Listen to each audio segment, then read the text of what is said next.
Hey guys, welcome back to the Adventures of Cosmic. I'm Cosmic, and today is the second book of Blackmore Sisters Cozy Mystery Series, Part 1,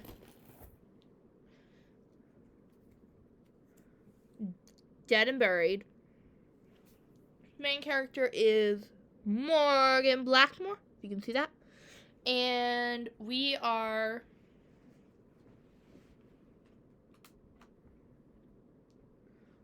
going to be recording that book.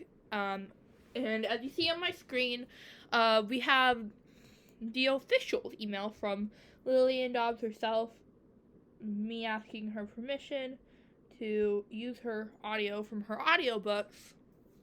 She says yes, and so we're going to be using that. I'm going to switch over to this. While I put on the audio, I'm going to be using my phone for the audio, since that's been working with the Dead Wrong. If you have seen the original one without the audio, I suggest you go rewatch part 1, and then go through the other parts. It's like a 3-hour book, nothing long, and then come back to Dead and Buried. And also subscribe to my channel if you like this stuff. You're going to be seeing a lot more of the stuff. And you're going to be seeing me messing with my nail file. Because why not? Also, while this is going, I'm going to grab something real quick before we get started completely. With no return. Yep. I'm going to be doing my nails. Okay. But first I gotta get all this nail polish off my fingers before I can do that. So I'm gonna have Blackmore Sisters going, and well, let me put my hair down because I don't need my hair up for this portion. Okay, and this is the Morgan book, one of the 3. Okay? This is book number 2, so I hope you enjoy this part. Dead and Buried. Blackmore Sisters Cozy Mystery Series, Volume 2. Written by Leanne Dobbs. Narrated by Hollis McCarthy. Produced by Star Cloud Audio. Chapter 1. Morgan Blackmore slipped out the kitchen door of the seaside mansion she shared with her sisters in the sleepy town of Noquit, Maine. Stretching her arms over her head, she closed her eyes and took a deep breath, relishing the sting of the salty sea air and the warmth of the early morning sun on her face. She turned east toward the Atlantic Ocean, where the sun was just coming up. Her cat, Belladonna, rustled in the leaves at her feet, and a group of seagulls made a cacophony of sound to her right. There seemed to be more gulls than usual this morning. Morgan opened her eyes, turning toward the sound. Her heart skipped a beat when she saw the flock of gulls circling. There were way too many birds. Something must have attracted them, and Morgan had a feeling it wasn't anything good. She picked her way through her herb garden toward the edge of the cliff, Belladonna trotting along at her side, while the seagulls circled and flapped noisily above. Her stomach felt like she'd swallowed a lead ball, and her mind conjured up a scene from the old Hitchcock classic, The Birds. As she approached the point of land where the channel leading to the cove on the right of her house met with the ocean on the left. Belladonna sprinted ahead of her and poked her head over the side of the cliff, then looked up at Morgan with her ice blue eyes. Meow. What is it? Morgan craned her neck over the side, but whatever was attracting the seagulls was hidden behind an outcropping of rock about 7 feet down. She sighed, rubbed her palms on her faded jeans, and put one foot tentatively on the slope of the cliff. Unlike the ocean side of the cliff, which was a straight drop, the point was more gradual, with outcroppings of rock that she could navigate on the way down. She balanced herself by grabbing onto a rock, while her foot grappled for placement. Her heart jerked wildly as she dislodged some small stones, creating a mini rock slide. Holding her breath, she watched the rocks plunge almost 100 feet into the turbulent ocean below. If she fell, it would mean a painful and certain death. Meow! Morgan looked up at the white cat, who was staring down at her. Yeah, easy for you to say. How come you're not down here with your perfect balance and 9 lives? Belladonna just blinked at her lazily from above, then trotted off. Okay, fine. I get it. I'm on my own. Morgan grabbed onto a tree that was growing sideways on the slope and inched over to the outcropping, her free arm grabbing onto the rock and pulling herself along until she was far enough to peer over. She sucked in a breath, a jolt of electricity piercing her heart, when her eyes found the object of the seagull's attention.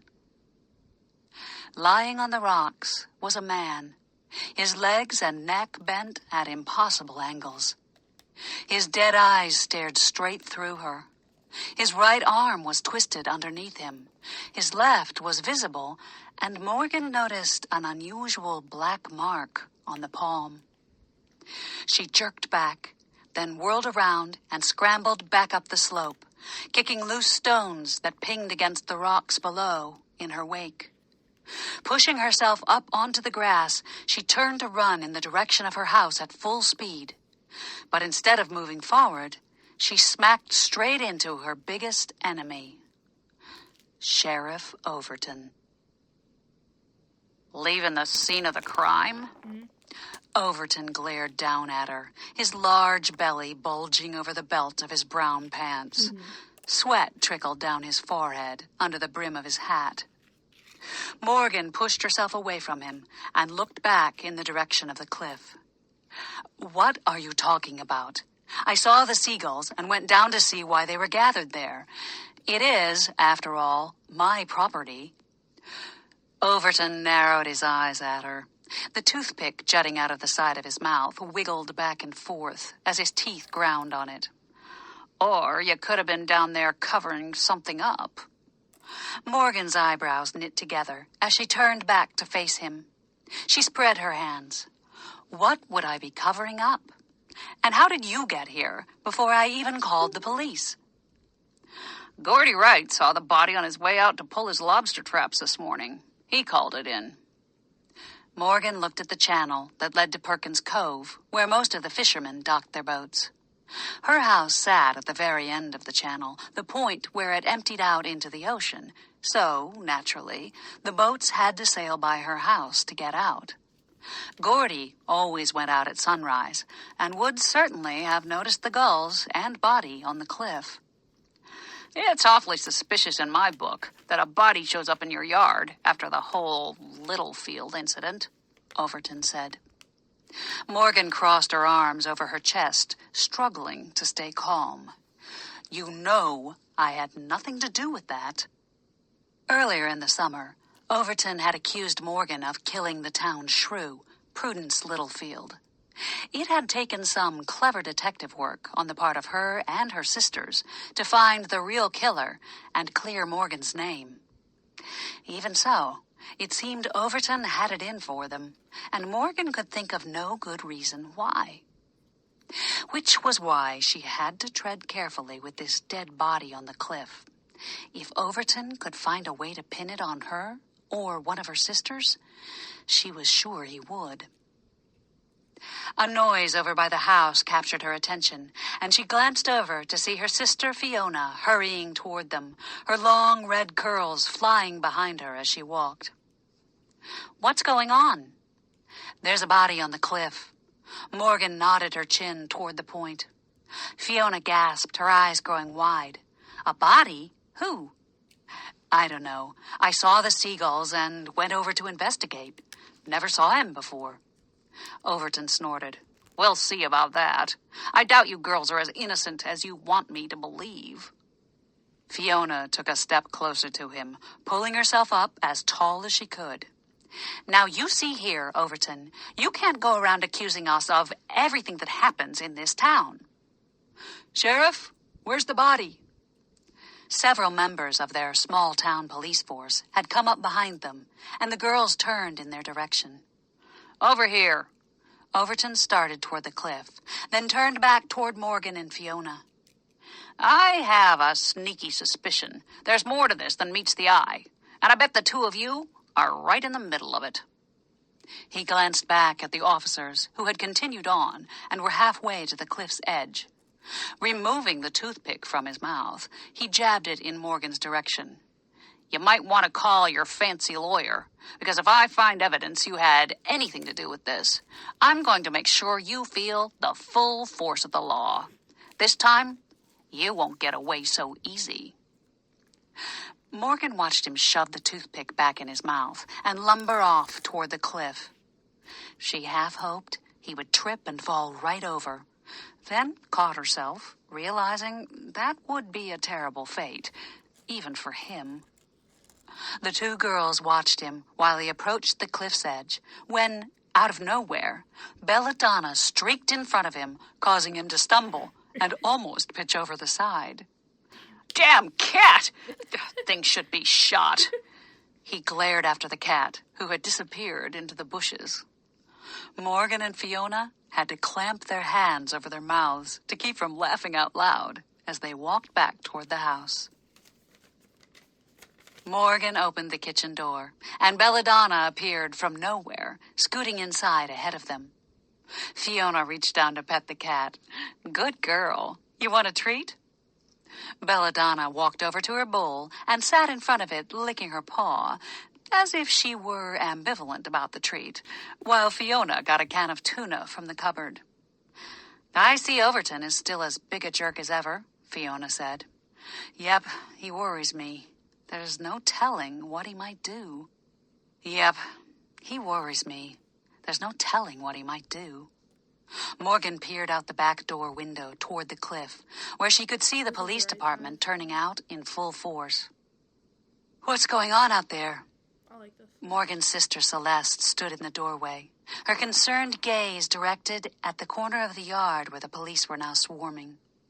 "There's a body on the cliff," Fiona said, as she flipped open the tuna can, then bent to scoop the fish into Belladonna's dish. "Excuse me?" Celeste ruffled her short blonde hair, still wet from showering, as she walked over to the window. "Yeah, it was weird. I saw a bunch of seagulls over by the cliff and went over to investigate, and there was a guy lying on the rocks, dead." Morgan felt a shiver go up her spine. It had only been 4 years since her mother had taken her own life near that same spot. This one was too close for comfort. Why would a dead body be in our yard? Celeste turned her wide, ice-blue eyes on Morgan. "That's a good question. What would someone be doing on the cliff?" Morgan's eyebrows creased in the middle. "And why would someone kill him there?" Fiona asked. "Or did he die from falling off the cliff?" Morgan pursed her lips together. "You know, I'm not exactly sure. He wasn't far down, so I don't see how he could have died from a fall. But in the dark, I guess he might have tripped and hit his head or something. I didn't really look at him that close." "Maybe they killed him somewhere else and dumped him there," Celeste said, as she opened the double-wide refrigerator and took out some spinach. "But why?" "I don't know," Fiona said. "I'll ask Jake later today what he knows." "Yeah, I'm surprised he's not here." Morgan glanced out the window, looking for the handsome former detective and newest member of the No Quit Police Department. Jake Cooper had proved to be an invaluable ally when Morgan had been accused of murdering Prudence Littlefield. Morgan smiled at the way Fiona's ice-blue eyes got all dreamy when she said Jake's name. Jake and Fiona had gotten close during the Littlefield investigation, and now they were practically inseparable. Morgan tried to push down the pang of sadness she felt for herself. Would she ever be able to find love like that again? She'd had that kind of love once with her high school sweetheart, Luke Hunter. They dated into their early 20s. But Luke had decided he wanted to join the military and had broken it off with her. She hadn't seen him in over a decade and hadn't found anyone else that sparked her interest either. Morgan remembered several weeks earlier when she'd thought she'd seen Luke downtown. But it hadn't been him, just someone who looked like him. Still, it had raised all those old feelings of love and betrayal. She should be over him by now. But, Morgan, Celeste interrupted her thoughts. Sorry, what? Did you say it was a man? What did the guy look like? Celeste stood in front of the juicer, a cup full of spinach and some green sprouted stuff in her hand. Morgan's heart clenched as she thought back to the body on the cliff. He was a big guy, blond and muscular, rough-looking. One thing was strange, though. Celeste raised the blonde eyebrow. What was that? He had a black mark on his hand, like a big circle. It just struck me as odd. Celeste stood looking at Morgan, chewing her bottom lip, her brows creased with worry. Celeste, is something wrong? Fiona asked. It's just that I had a dream about something similar. Celeste shrugged and turned back to the juicer. Just a coincidence, I'm sure. Morgan watched her sister, a strange feeling of foreboding starting to spread in her stomach. Meow. Okay. Belladonna flopped down over by the back stairs that led to the attic, which was once servants' quarters and now housed several generations of Blackmore family cast-offs, and proceeded to clean her snow-white fur. I guess Belladonna agrees. Morgan opened the cupboard, sifting through the herbal tea bags for chamomile. She could use something to soothe her nerves. Do you think we should call Delphine? Fiona asked, referring to the lawyer who had been instrumental in shielding the girls from the threats of Overton earlier that summer. I think Overton was just trying to scare us. I mean, he doesn't have anything to tie us to the body since we didn't kill him. Morgan plunked her teacup into the microwave. We don't even know if he actually was murdered. Yeah, I guess you're right, Fiona nodded. Hey, where's Jolene? Celeste rolled her eyes. Still sleeping. Jolene, Morgan's youngest sister, had only been 14 when their mother jumped to her death. The 3 older sisters had tried to raise her as best they could. I like these. She'd been a handful, but was recently starting to come around. I like these. Still, like most teens, she loved sleeping in. Celeste, will you let her know what's going on out there? Fiona nodded toward the cliff. I don't want her to wake up and panic when she sees the No-Quit Police Department in the backyard. Sure, I don't go into the yoga studio until noon. Celeste ran her greens through the juicer, producing a cup full of thick green goo. I guess we better go open the shop. Fiona turned to Morgan, car keys in her hand. There's nothing for us to do, anyway.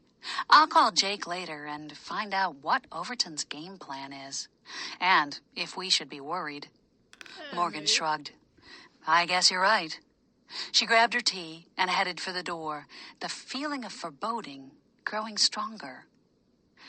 Whatever Overton's game plan was, Morgan was pretty sure she wasn't going to like it. Chapter 2. Morgan felt her spirits lift as Fiona pulled her truck up to their shop, Sticks and Stones. The old cottage that had been in the family for generations sat at one of the highest points in their town of No-Quit, Maine. It was quaint, with antique weathered cedar clapboards, crisp white trim, and an abundance of flowers. Set back in the woods, the shop was just slightly off the beaten path, but not so out of the way that it discouraged customers. In fact, the wooded location helped add to the mystique of the herbs and crystals the girls sold. Morgan finished the last of her tea, then hopped out of the truck, eager to get inside and start the day's work. She always felt content in the little cottage, and she needed a little bit of contentment after the morning's events. We need to cut some of these roses. Fiona pointed to a thick red rose bush to the right of the porch steps, which was loaded with a carpet of blooms. I'll do that later. Morgan bent over to smell a rose.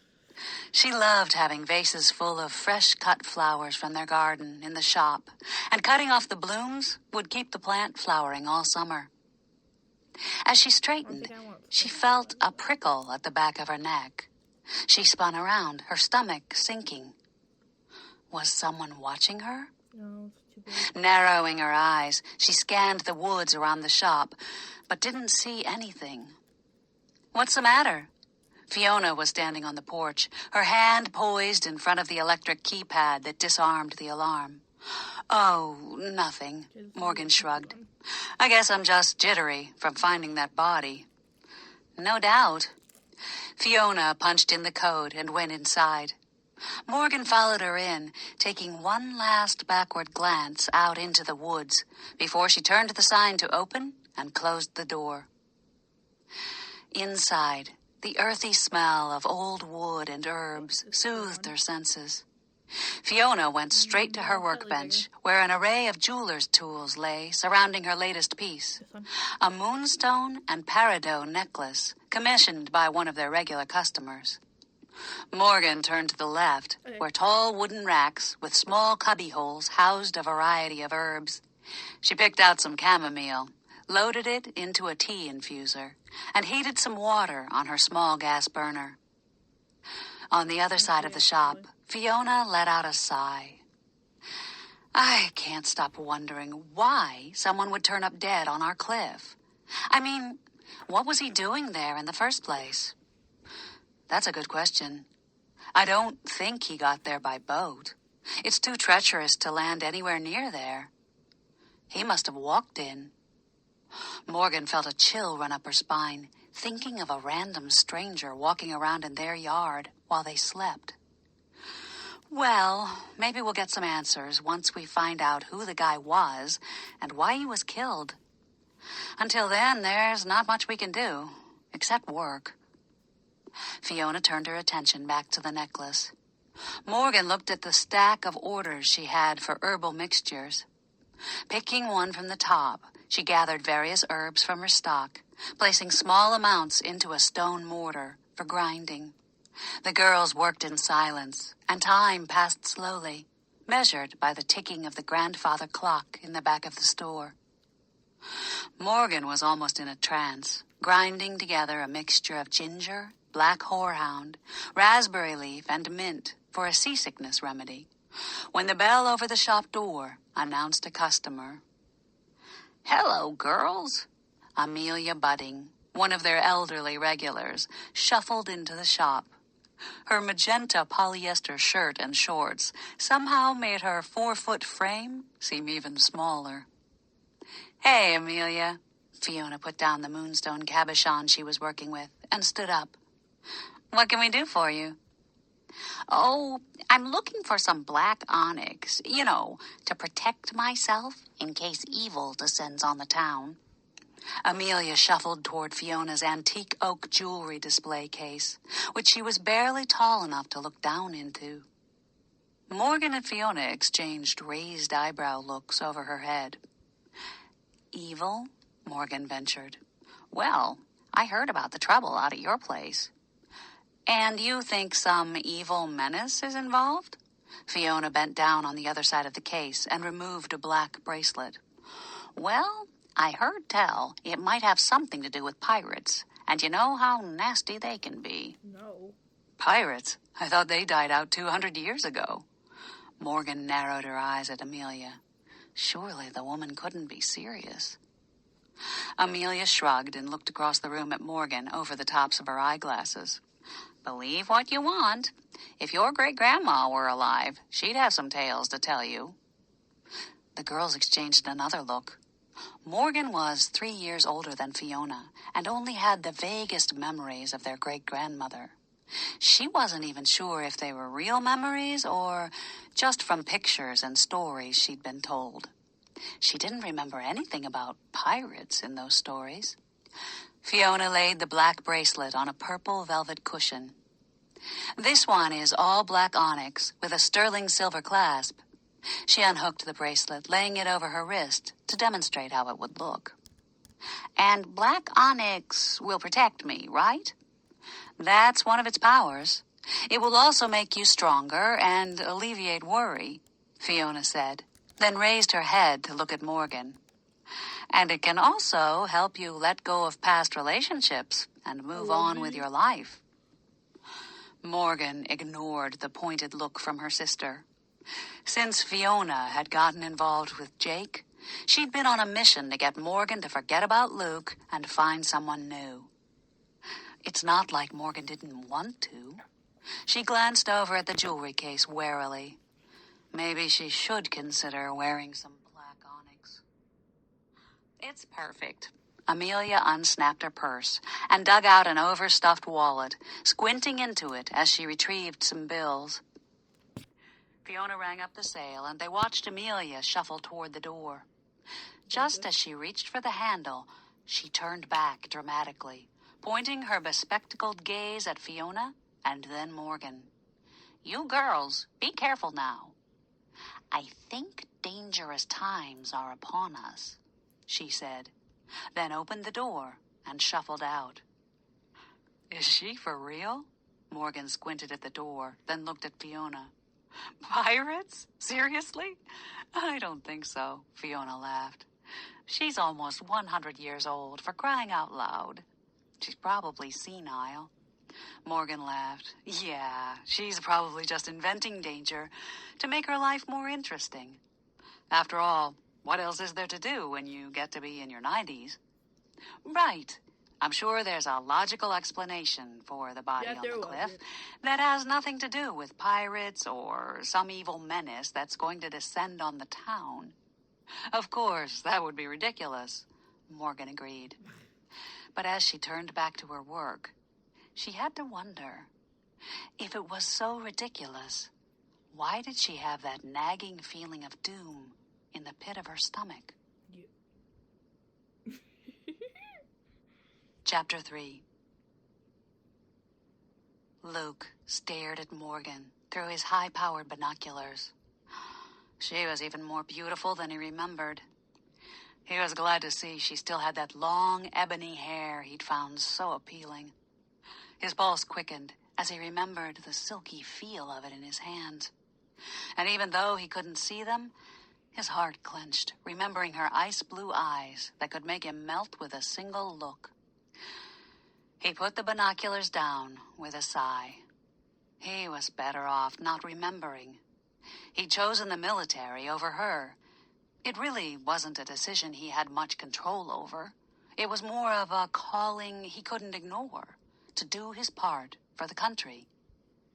He didn't think it was fair to expect her to wait for him. What if he got maimed or killed in action? He loved her too much to put her through that. So he'd broken things off. It had nearly killed him to do it, but he felt she deserved a chance to find someone who could be there for her. His gut churned as he wondered if she'd found that someone. Seeing her after all these years stirred up feelings that he hadn't had in a long time. Feelings that he thought were dead and buried. Feelings that he had no time for now. Luke used his Special Forces training to shut off his thoughts. It wouldn't do him any good to start pining over something he couldn't have. True, he was no longer in the Special Forces. Now he had a different job, a more dangerous job. That was why he had to push aside his longing to see Morgan. He'd do everything he could to protect her, while he ensured the success of the job he had come here for. But he had to do that all from afar. He was afraid of what might happen if he let himself talk to Morgan. Afraid of his feelings, but also of what he might tell her. Morgan always had a way of getting him to spill his guts, and he knew he wouldn't be able to lie to her. He picked up his binoculars and scanned the forest while pushing all thoughts of Morgan from his mind. The sooner he forgot about their past relationship, the better. He'd have to take care to keep his distance. Her safety and the success of his mission depended on it. No matter how much he wanted to talk to her, Morgan Blackmore was off limits. He couldn't take any chances on her discovering the secret of why he was really back in town. Chapter 4. What do you mean you can't find anything on him? Can't you trace him by his fingerprints or dental records or something? Morgan looked across the table at Jake as she took a sip from her beer bottle. Only if they have records on file. This guy apparently didn't, and he had no ID on him, so... Jake bent down to scratch Belladonna, who had flopped down adoringly at his feet. So Surely you guys must have other ways of identifying a body, Fiona asked. Well, the Noquip PD isn't exactly on the cutting edge of technology, and Overton seems to be dragging his feet with this one. Jake creased his brow.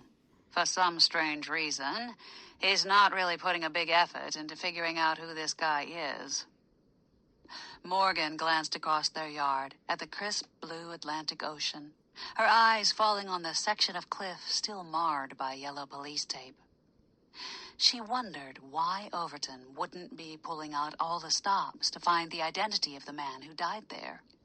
She could think of only one reason. He knew something they didn't. Anyway, he's keeping me as far from the case as he possibly can. Jake's words pulled Morgan's attention back to the patio table on the edge of their backyard, where she sat with Jake and her sisters. Even though Jake and Fiona had tried to keep their relationship a secret from the sheriff, this was a small town, and everyone knew everyone else's business. Morgan figured Overton probably had it in for Jake now, too. She looked at the beer bottle in front of her. Condensation running down the sides created a puddle on the table. The evening sun was low in the sky, and the day had cooled slightly, but it was still hot and humid. So hard to get A these typical on. Maine summer night. She took a deep breath of salty ocean air, mingled with the smell of fried clams, and drained the rest of her beer. Grabbing another one from the cooler, she picked nervously at the edge of the label. Was he murdered? Morgan asked. Jake shrugged. All I could find out was that he was killed by a blow to the head. He might have fallen and cracked his head on the rock, but he would have had to have fallen pretty hard for it to be fatal. Is Overton going to try to blame us somehow? Celeste asked from the edge of the patio where she had been watering the colorful flowers they had set in large pots and containers. Jake ran his hands through his short-cropped hair. I think he'd like to, but without knowing who the guy is, he can't come up with a plausible motive. Although I did hear him mention that you all had means and opportunity. Well, that's crazy. It doesn't have anything to do with us. Fiona's blue eyes sparked with anger. I'm not so sure, Morgan said, handing Fiona a beer. I mean, I know none of us killed him, but I'm not so sure his being on our cliff had nothing to do with us. I have a funny feeling about this. Celeste joined them at the table. Oh, that's right. Nana wanted me to tell you that you should trust your feelings, Morgan. Everyone's head swiveled in Celeste's direction, even Jolene, who'd had her head buried in her smartphone the whole time they'd been sitting there. What? A tingle ran up Morgan's spine, and she narrowed her eyes at her sister. Celeste shrugged. When I meditate, sometimes she comes and talks to me. It's nothing unusual. Sounds pretty unusual to me. Nana's been dead for 10 years. Jolene lifted her sunglasses to stare at Celeste. Fiona and Jake stared at her as if she'd announced she could walk on water.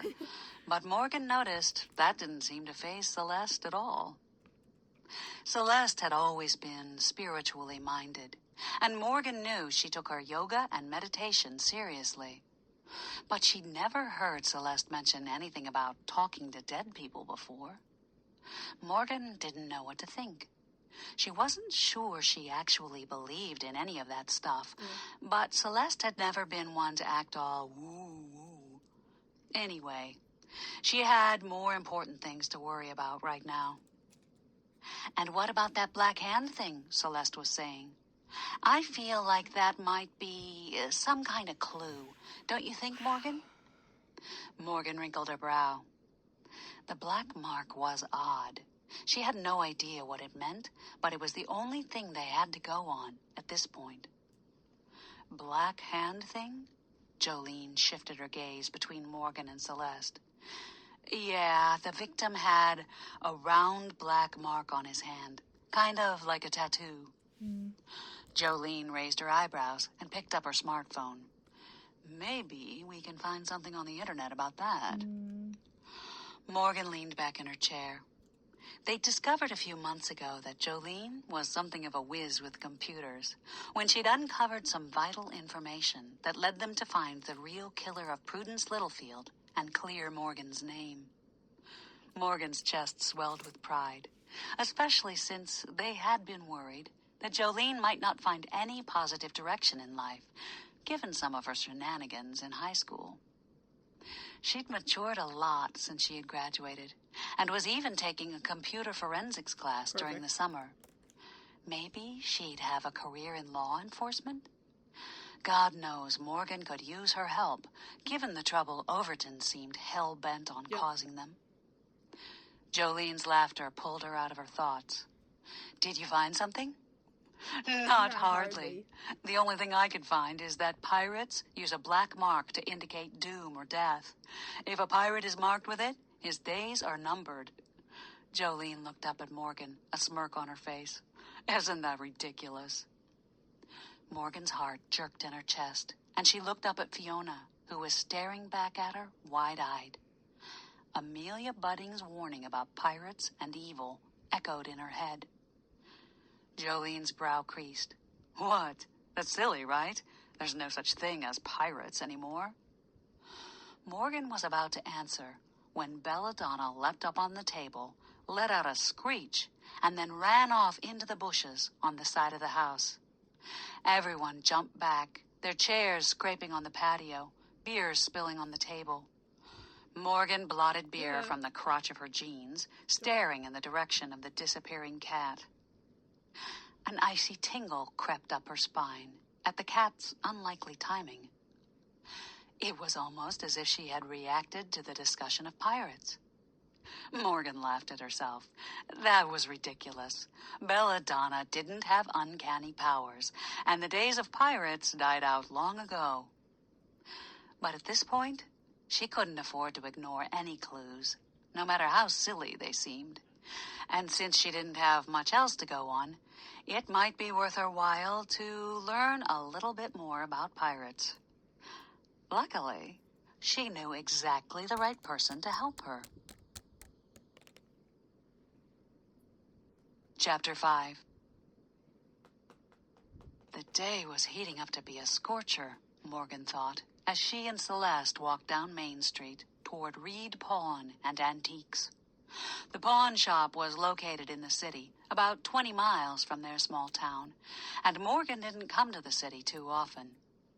They'd taken her car because Celeste's was loaded with yoga mats and various pieces of odd-looking exercise equipment, including her latest obsession, kettlebells.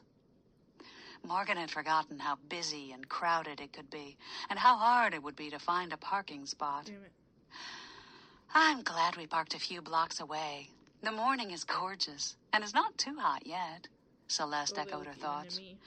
Yeah, I can use the exercise after those beers last night. Morgan looked down at her slim hips and stomach. Were they getting bigger, or was it just her imagination? Maybe she should cut back on the beer and ice cream. The girls stopped in front of the upscale pawn shop, owned by their childhood friend, Cal Reed. Cal was a history buff and antique expert. If anyone could tell them about pirates, it was him. Celeste held the door open, and a blast of cold air hit Morgan as soon as she stepped over the threshold. Damn. It's freezing in here. Morgan rubbed her bare shoulders, wishing she'd brought a sweater. Well, if it isn't my favorite girls. Cal stood behind the glass display case. A genuine smile highlighted the dimples on his handsome face. Just seeing Cal always cheered Morgan up. They'd been friends since they were kids, and he was a frequent visitor to the Blackmore house. He was practically like a brother to them, which probably explained why he'd never dated any of them. Cal was considered one of the most charming, handsome, and eligible bachelors in the county, and literally had women swooning at his feet. He was well known for being a playboy, but he was also a really nice guy. And Morgan was glad he hadn't ruined the special friendship he had with the Blackmore girls by getting romantically involved with any of them. Cal's romances never lasted very long. "What brings you guys here?" he asked, coming out from behind the case to envelop them both in a big hug. "We need a history lesson," Celeste said. Cal raised an eyebrow and looked from Celeste to Morgan. "About what?" "Pirates," Morgan offered. "Pirates?" Cal cocked an eyebrow at Morgan. "What's going on?" "Well, you heard about the guy on our cliff, right?" Celeste ventured. "What?" No. "No, I just got back from Barbados." Cal stared at her, concern clouding his deep blue eyes. Aww. "What guy?" Morgan sighed. "A guy ended up dead on the cliff in our backyard. Where is... I discovered him yesterday morning." "How did he die?" Cal alternated his gaze between Morgan and Celeste. "What was he doing on the cliff?" "That's what we're trying to figure out," Celeste said. "And you have no idea who he is?" "Nope, and Overton can't seem to figure it out either." Cal snorted. "I'm not surprised. Overton's an idiot. It's a miracle he can find his way to the police station every morning. No wonder you guys have to investigate it on your own." He rubbed his chin, then narrowed his eyes at Morgan. Here it is. "But how do pirates figure into it?"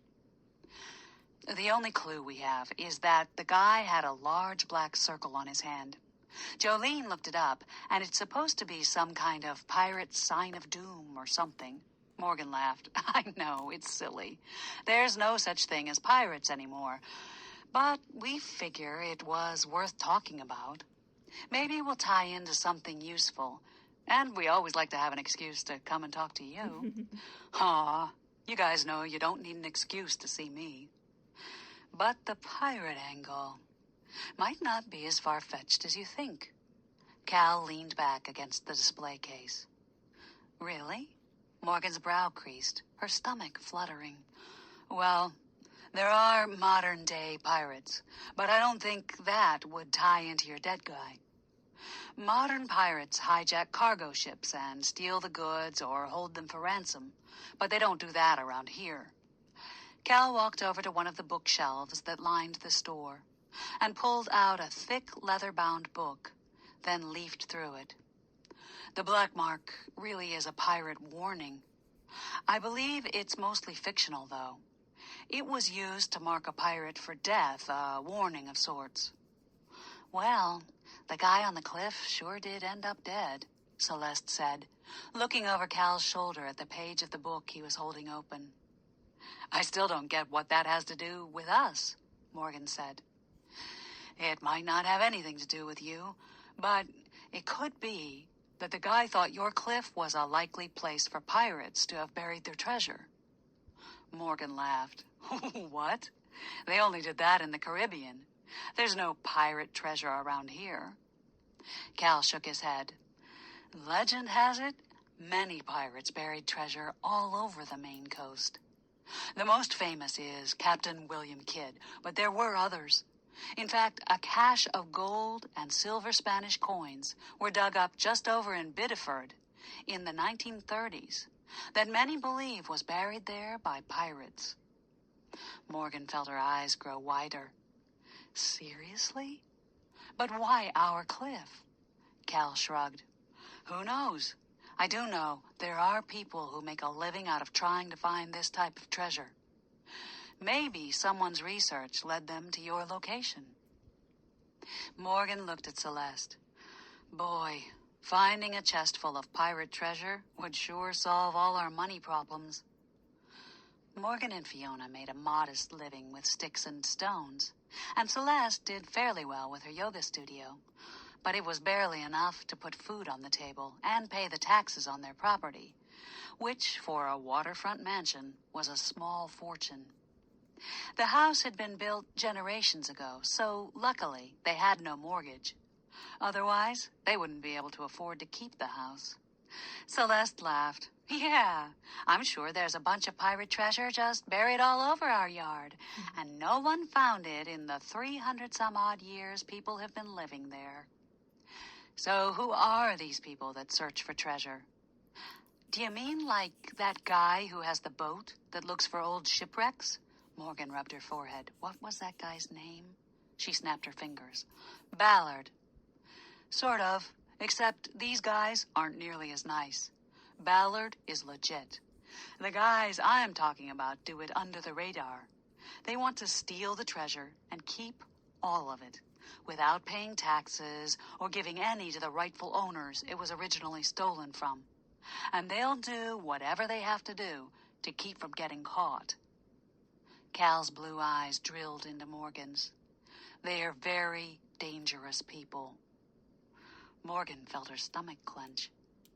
But he's dead now, so we probably don't have to worry, right? Cal shook his head. I wish, but they usually travel in groups. There are probably others, and if that guy thought your property had treasure, then the others might too. Morgan and Celeste. I don't know what just happened, guys. Hold up.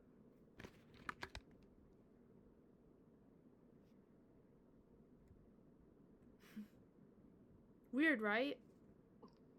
Morgan and Celeste exchanged worried glances. It's fine. It happens. When was your house built? Cal asked. Morgan wrinkled her brow and looked at Celeste uncertainly. I don't know. Sometime in the early 1700s, I think. At least, that's when the first part was built, and then they added to it over the years. Did your family own the land before that? There were pirates back in that time. Maybe... You don't really think there would be pirate treasure there, do you? You never know, Cal shrugged. What did you say your ancestor that built the house did for a living? He was a merchant, Celeste said. Then her eyes went wide. A sailing merchant. Cal raised his eyebrows. Didn't you guys find some old journals of his in your attic? We found old journals, but we're not sure what year they're from, Celeste said. They did look very old, but I don't know if they could be 300 years old. Well, maybe it's worth going up there and taking a look. Who knows? You might find an old treasure map or something. Cal winked at Morgan. A treasure map would be great, Morgan laughed. But even if he was there looking for treasure, which I highly doubt, how did he end up dead? Well, you said he had that black mark on his hand. Legend has it that when a pirate woke up with that mark on his hand, he'd better watch out, because it meant he was marked for death. And that's exactly what happened to him. Cal wiggled his eyebrows at Morgan and Celeste. So you see, it makes perfect sense. Pfft. Morgan waved her hand in the air. I'm sure there's a logical explanation for all of it. There has to be. Because believing a pirate ended up dead on our cliff because of some old curse is just too crazy for anyone to believe. Even me. Chapter 6. All this pirate stuff is nonsense, don't you think? Morgan asked, as they left the pawn shop and headed down the sidewalk. It is rather fanciful, but anything is possible, Morgan. Morgan sighed. Leave it to Celeste to believe in something like pirates and curses. Hey, you want to stop in at Riley's for lunch? Morgan glanced at her watch. Fee isn't expecting me back at Sticks and Stones until noon, and all this pirate talk made me hungry. Sure, I love their veggie burgers. They took a right down the side street that was a shortcut to Riley's, one of the city's most popular burger places. The route wasn't the most scenic, and would take them through an undesirable section of town, but it cut a half-mile out of the walk, so it was a good trade-off. An uneasy feeling came over Morgan as they walked, like a heavy feeling of doom deep in the pit of her stomach. Probably all this pirate talk has me unsettled. She tried pushing the feeling away, but it insisted on staying like an unwanted house guest that won't leave no matter how many hints you give them. Dying to read more of that journal, Celeste was saying. What? Morgan asked, the strange feeling deepening as they turned down an out-of-the-way street that housed a few abandoned buildings. I was saying, ever since we discovered that journal in the attic, I've been dying to go back up there and try to figure out what it says. Celeste stopped in her tracks, her face a mask of concern. Is something wrong? No, Morgan shook her head. This street just kind of gives me the creeps. Morgan's thoughts drifted to the journal they had found in the attic as the girls walked a little faster down the street. None of them ever went in the attic. Ever. Their mother had told them it was off limits when they were little girls, and the threat had carried over into adulthood. None of them wanted to go in there. The place creeped Morgan out, and she was sure her sisters felt the same way. Too big. But when Morgan had been arrested for Prudence Littlefield's murder earlier that summer, Fiona had been forced to go up there in the hopes that she could find something of value to hire a lawyer. After all, the place was loaded with several generations of Blackmore family stuff, so there was bound to be something of value. Thanks, no. And that's when they'd found the journal, an old handwritten leather-bound book tucked in a bookshelf. Celeste had tried to make sense of it, but the writing was old and faded. They hadn't been back up there since.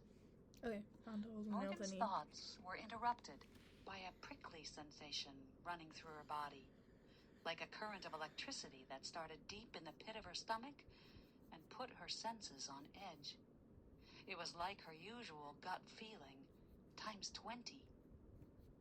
Morgan's attention was drawn to a narrow alley that opened up onto the street about 10 feet ahead of them. She could feel the hairs on the back of her neck stand up, and she had an overwhelming urge to run back in the direction they had come from. She glanced down the street in either direction. It was empty. No one would run to their rescue or hear them scream. This is silly. She tried to push her feelings away, but they wouldn't budge. Just as they approached the alley, Celeste's message from her grandmother echoed in her mind. Trust your feelings. Morgan reacted without thinking. She pulled Celeste back just as a man lunged out from the alley. Her quick reaction caused him to just miss, grabbing Celeste. In a second, Celeste crouched down and kicked her foot up, connecting with the guy's jaw and sending him staggering backwards, but not before a second man made a grab for her. Morgan watched, amazed, as Celeste's elbow shot out into the man's face. She heard a crunch and saw a spray of blood. The man fell back into the alley, holding his nose. The first guy had recovered quickly and made a grab for Morgan, while Celeste was giving the second guy a bloody nose. Morgan kicked out, connecting with his crotch, and the man went down in a heap. A noise in the alley across the street caught Morgan's attention. She saw men running toward them. The two men they'd been dealing with were rolling on the ground, and she didn't feel like taking on any more. That's a good kick, so she girl. grabbed Celeste. Run. They ran back the way they had come, toward their car. Morgan glanced back over her shoulder and saw the men coming out of the alley weren't running for them. They went straight after the men that had attacked them. That didn't stop her from running, though. Her gut told her to get the hell out of there, and from now on, she was going to trust her feelings. It wasn't until they were safely locked inside the car that Morgan realized one of the men who had come running out of the alley across from them looked an awful lot like Luke Hunter. Morgan gasped for breath as her white-knuckled fists clutched the steering wheel. Are you okay? Celeste maneuvered her arm to inspect her elbow for damage. Morgan noticed her sister didn't seem nearly out of breath as she was. Maybe she should take up yoga and kettlebells?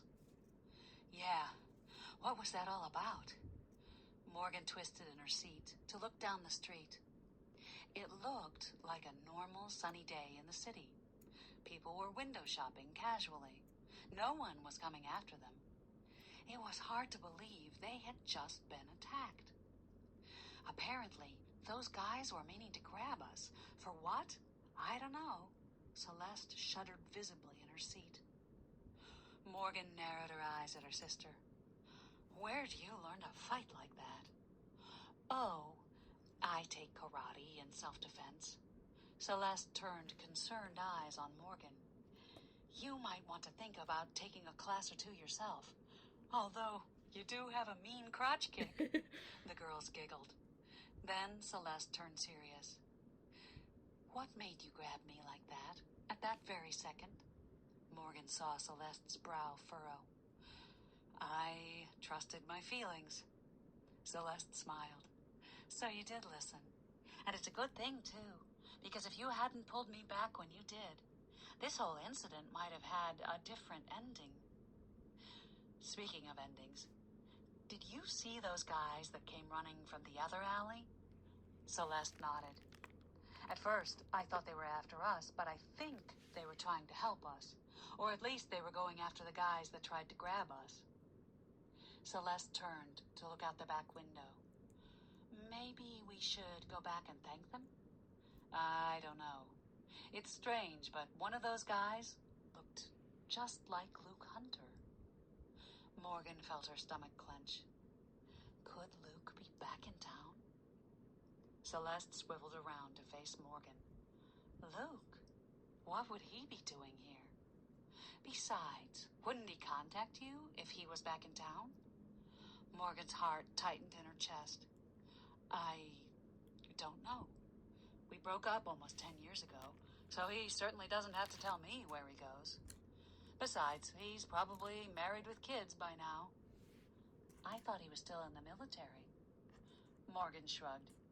Yeah, it was probably just someone who looked like him. Again. Didn't you see someone you thought looked like him a couple of weeks ago? Celeste raised a brow at Morgan. I think maybe you need to start dating again.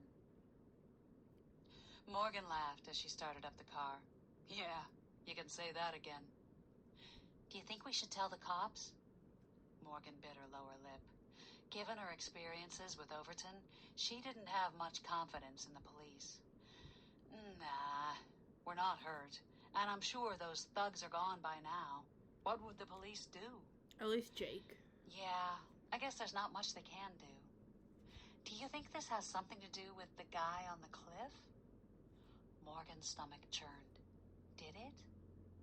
No. How could it? I mean, we're not even near home. That was probably just a couple of thugs who are waiting around to mug the next person that walked down the street. Yeah, probably. Celeste looked in the side view mirror uncertainly. But let's not tell Fiona or Jolene. I don't want them to get all worried. Okay, Celeste agreed. Morgan eased out of the parking spot, glancing nervously behind her one last time. Did she really believe it was just a random mugging? Her logical brain told her it was, but her gut was telling her something else entirely. And if her gut instincts were right, she'd have to find out who the dead guy was and what he wanted quickly, before something worse happened. Morgan sipped a steaming cup of chamomile and valerian tea to calm her nerves, as she sat at her work table at Sticks and Stones and filled Fiona in on the meeting with Cal. Do you really think he was after some sort of treasure? Fiona looked at Morgan with wide blue eyes. No. Don't you think if our family had a treasure, we'd know about it? Maybe it was buried there before any Blackmoors got here. You did say that pirates were rumored to bury treasure all up and down the coast, right? Yeah, but that's reaching pretty far, to think treasure could be on our land. Well, if it is, I want us to find it, not some treasure hunters. Morgan laughed. Me too. But even if that was why he was there, It doesn't explain why he ended up dead. True. Well, maybe it was just one of those things, and we'll never hear anything about it again. I wish, Morgan said, looking out the front window of Sticks and Stones, where she could see Sheriff Overton's car pulling up to the shop. She watched him get out, hitch up his pants, and stomp to the door, which he yanked open, then stood in the opening, silhouetted in the sunlight. "Good afternoon, Sheriff. Come on in," Morgan said, with feigned cheerfulness. Overton glared in her direction, stepped inside, and shut the door. "What brings you here?" Fiona stood up from her workbench and narrowed her eyes at Overton. "I have some questions for you girls. You can answer them here, or I can take you down to the station." Morgan shot Fiona a warning glance and shrugged. "We can answer them here." Overton looked disappointed. He switched the toothpick from the right side of his mouth to the left and leaned back on his heels. "All righty then." He pulled a notebook and pencil out of his pocket and licked the tip of the pencil, causing Fiona to make a face. "How long did you know the deceased?" "Huh? You mean the man I found on the cliff?" Morgan's brows mashed together. "We didn't know him at all." Overton looked at her from under his shaggy eyebrows. "Really? You expect me to believe that?" Mm-hmm. "It's the truth." Morgan struggled to remain calm. She knew Overton was looking for them to overreact. He was probably trying to incite them, hoping they'd do something crazy so he could arrest them. She refused to play his game. "Well, now how could a big man like that walk all the way past your house and out onto the cliff without anyone noticing?" Morgan's stomach clenched. She'd been wondering the same thing. "He must have snuck out there in the middle of the night."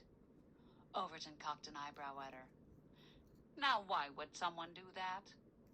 "We have no idea." "Are you accusing us of something?" Fiona cut in from across the room. Overton smirked at her. "Not yet, but I know you girls are involved somehow." No, they're not. Morgan drew in a deep breath. "Really, Sheriff, we're not involved in every crime that happens in this town." Overton turned to Morgan, the toothpick wiggling back and forth as he talked. "With your track record and the fact that the deceased was found on your property, I'm sure it's only a matter of time before I'm able to charge you with something." Morgan walked over to the door and held it open, gesturing for Overton to leave. "I doubt that. You won't find anything relating us to that guy's murder, because we didn't have anything to do with it." She punctuated the last words by leaning forward, almost in his face. Morgan felt a wave of triumph when Overton started to leave, but the triumph was soon replaced with a twinge of worry when she saw the satisfied smirk on his face. He turned just inside the doorway, and his words caused Morgan's stomach to twist into a knot. "Oh, really? Then why did we find a copy of the Ocean's Revenge ship's manifest from 1722 showing Isaiah Blackmore as the captain in his pocket?" Don't know. Chapter Lucky 7. coincidence, dude. Celeste sat cross-legged on the floor of the library. She always meditated in this room. It was her favorite. She loved the dusty smell of antique furniture and old leather books, and the way the sun spilled in through the 9-foot-tall windows, highlighting rich colored slices of the antique Persian rugs. She didn't know if it was the hand-carved oak bookcases, or the centuries-old leather couches and chairs, or the gigantic marble fireplace, but somehow the room felt both awe-inspiring and cozy at the same time. The room also seemed spiritual somehow. Maybe because of all the old books and furniture that were once read and used by ancestors long dead. Or maybe because it was so quiet. especially now when no one else was home. She settled herself in a patch of sun and closed her eyes, breathing slowly in through her nose and out through her mouth. Slowly in and slowly out. She cleared all thoughts from her mind. Every time a conscious thought tried to invade, she dismissed it, promising her conscious mind she would deal with it later. Slowly, she counted backwards, clearing her mind of any thoughts that tugged at it, waiting for her subconscious to take over. She could feel herself drift off, still conscious, but not really. It was almost as if she could go to some other land inside her mind. She was getting better at entering this special land the more she meditated. It was coming to her faster and faster. And now she was even hearing the voices. At first she could only hear a few whispered words from her spirit guide, Andrew. But that gradually progressed to full conversations. And the past few times she'd meditated, she'd also talked to her grandmother. At first it had freaked her out a little, but now she was starting to look forward to her meditations and these little visits from the other side. Well, don't you think you should be up in the attic, looking for that book? Celeste jumped at her grandmother's voice. She'd heard it before, of course, but this time, instead of being inside her head, it sounded like it was right in the room beside her. Celeste focused on thinking up a response in her head. I'm not sure. My sisters don't seem too keen on going up there. Nonsense, why not? There's lots of neat family stuff up there. And, of course, the journals. Mom always told us to stay away. Is it okay with her? How would I know? Isn't she there with you? No. Celeste felt her brows knit together. Her mother had died 4 years ago. Hold up. Hold up. Hold the phone.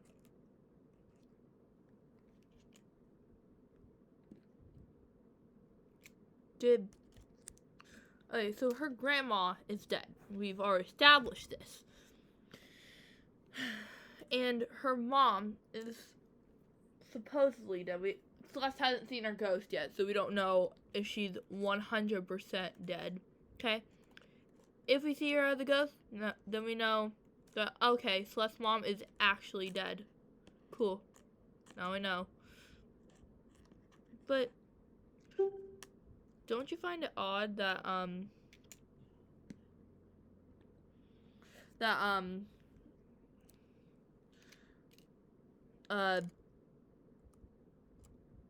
that her grandmother hasn't seen her in there, you know?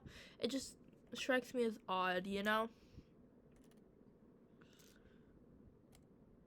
It just seems weird to me. I don't know, I might be hallucinating or something.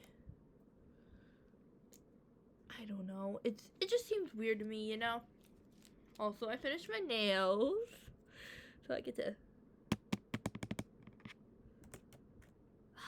So nice. I love these, okay? Love them.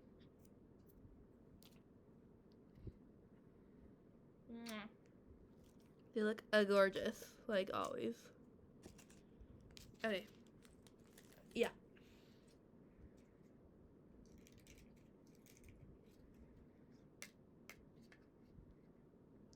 I have to get used to having long nails, because I actually do like having long nails now. Because I've been wanting long nails, but like, you know, like, I don't know, I'm just worried about having long nails, you know? So I'm going to try out these fake nails, see how I feel with long nails. See if I actually still want long nails. Yeah, I got these for Christmas, so.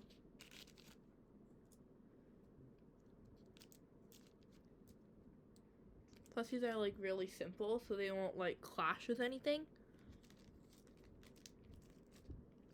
And my crystal nail file works perfectly on them.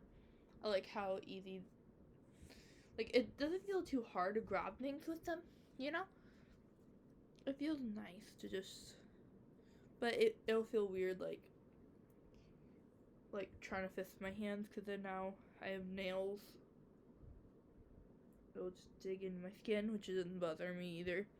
But it just a thought I had in my head I wanted to share. Okay, back to the... If she wasn't over there with Nana, then where was she?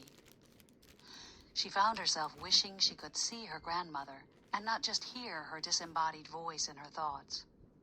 Well, why don't you just open your eyes if you want to see me? Celeste's heart skipped a beat. Ooh. See her? She tentatively cracked open one eyelid.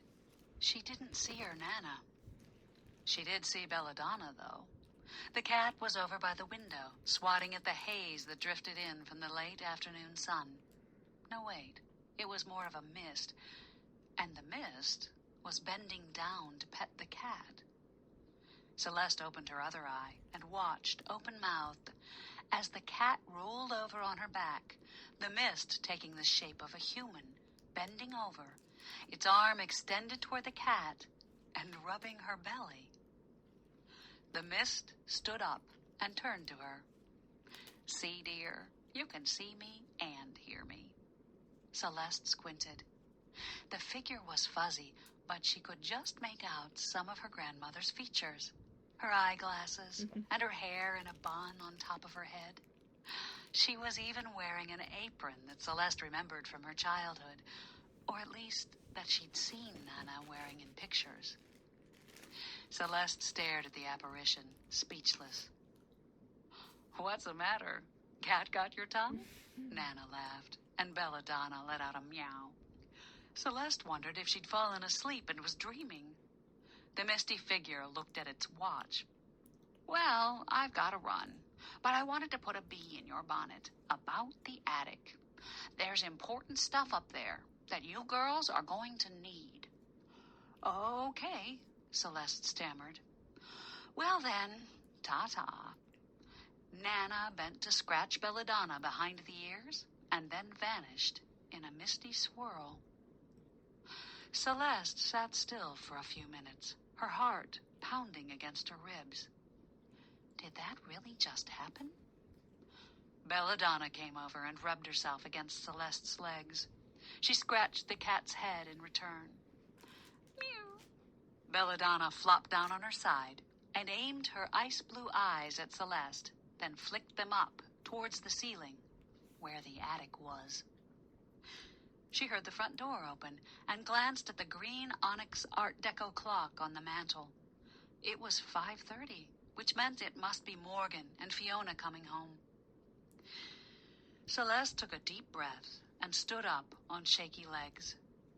All indications pointed toward the attic, and if that's where the powers that be wanted her to go, then who was she to argue? She just hoped she would have as easy a time convincing her sisters of that as her grandmother had had convincing her. Morgan shut the front door and proceeded down the hall toward the kitchen, her heart skittering when she saw a pale and shaken Celeste coming out of the library. What's the matter? You look like you've seen a ghost.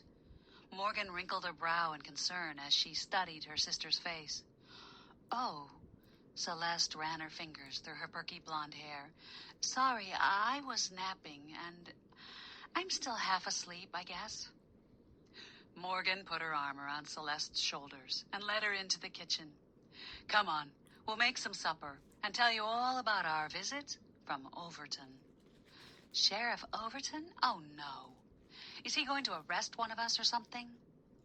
I'm sure he'd like to, but fortunately, he doesn't have any evidence. He did, however, let it slip that he found something very interesting on the dead guy. The girls stepped into the spacious black and white tiled kitchen. The kitchen itself had been built during one of the many home renovations in the 1800s and still had the original dark wood cabinets, which were offset by white marble countertops. The stainless steel appliances were a newer addition to the kitchen, as was the large island in the center. The smell of shrimp, garlic, and fresh herbs hit Morgan's nose, causing her mouth to water. Fiona turned from the stove and looked at them as they each took a seat at the island. "So, what's this interesting thing that Overton told you about?" Celeste reminded Morgan. "You won't believe it." Morgan felt her heart speed up with a flitter of excitement, despite the logical part of her brain telling her this all had nothing to do with pirate treasure. Overton said the guy had a copy of some sort of ship's manifest that one of our relatives was the captain of in his pocket. What? Celeste's eyes widened as she divided her attention between Morgan and Fiona. "Yep," Fiona said, swirling the shrimp in the pan. "Jake's going to see if he can snag a copy of it and bring it over for us to look at." "So, what does that mean? The guy really was looking for a treasure?" Celeste asked. "Maybe." Morgan got up and grabbed a large bowl of salad from the fridge, placing it on the island. "That doesn't mean there really is treasure, though. It will be kind of cool to see what sorts of things were on the ship of our great-great-great-great-great-great-grandfather, though." Fiona poured the shrimp concoction over a bowl of pasta, tossed it together, and set it on the island next to the salad. "Are you sure that's enough grates?" Morgan asked, grabbing plates from the cupboard. Fiona laughed, waving her hand in the air. "Well, who knows how many. I know there's a lot. The guy lived over 300 years ago." Morgan filled her plate and sat at the island beside her sisters. She had a forkful of food halfway to her mouth when a knock sounded on the front door. Fiona jumped up. "That must be Jake." "I'm sure it is. He has an uncanny way of showing up just when the food is ready to eat," Morgan said good-naturedly. The truth was, she adored Jake, as did all the sisters. Fiona ran off to open the door, and Morgan used the opportunity to dig into her supper. She was almost done by the time Fiona ushered Jake into the kitchen. "Did you get a copy?" Morgan asked, handing a plate to Jake. "Yeah, I got one of the other cops to sneak me one. Overton is keeping me far away from the case, putting me on crap jobs like traffic detail." Jake made a face as he dug in his pocket and pulled out a folded piece of paper. He opened it and spread it on the island. The three girls bent their heads over the paper to examine it. "This is pretty cool," Celeste said. "The Ocean's Revenge. I never heard of it, but I like the name. Kind of sinister for a merchant ship, though, don't you think?" Yeah, Morgan because it's not a merchant. The copy was blurry, the writing faint. She could see the original manifest itself had rough edges and many folds and creases. At the top was the date, ship's name, and captain's name, Isaiah Blackmore. Below that, columns with lists of items and numbers. She ran her finger down the left column and read off the items. Pottery, cowhide, turtle shell, cacao. Who knew they shipped this stuff around the world back then? "And who would care about recovering it now?" Celeste asked. "Maybe not that stuff, but look at the bottom," Jake said, between mouthfuls of shrimp. Morgan skipped down to the bottom of the page, and her heart jerked in her chest.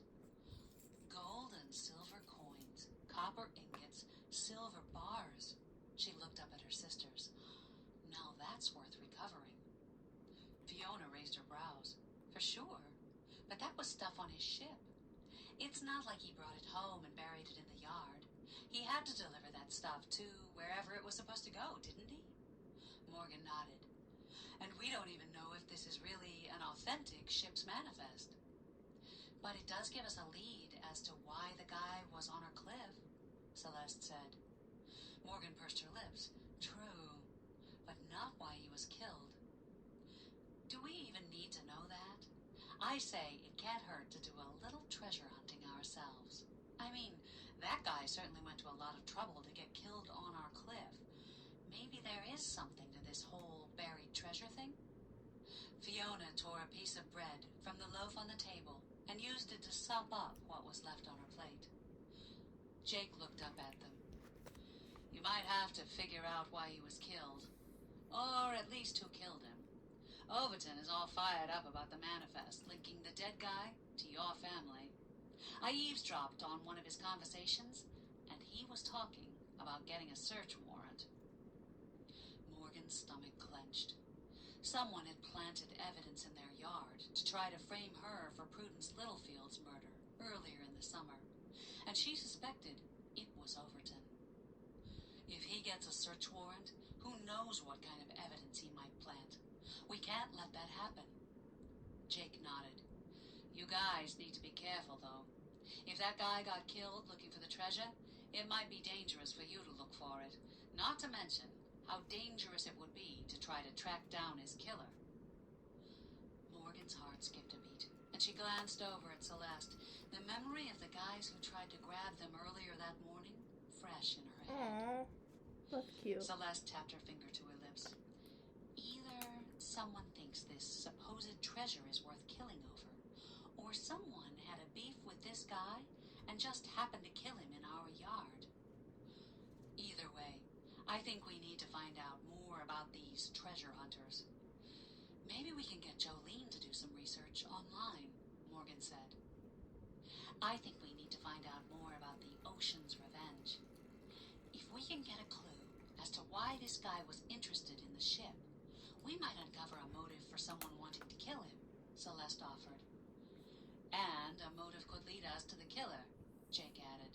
But be forewarned, you might find out your relative wasn't the honorable merchant you've been led to believe. The girls exchanged a look. Was it possible their relative was some sort of pirate? I think I know one way we can find out, Celeste said, glancing up at the ceiling toward the attic. Morgan's stomach fluttered nervously as she followed Celeste's gaze. She never liked going up in the attic, but Celeste was right. If there were secrets to be uncovered about their ancestors, the attic was the place to find them. Chapter 8.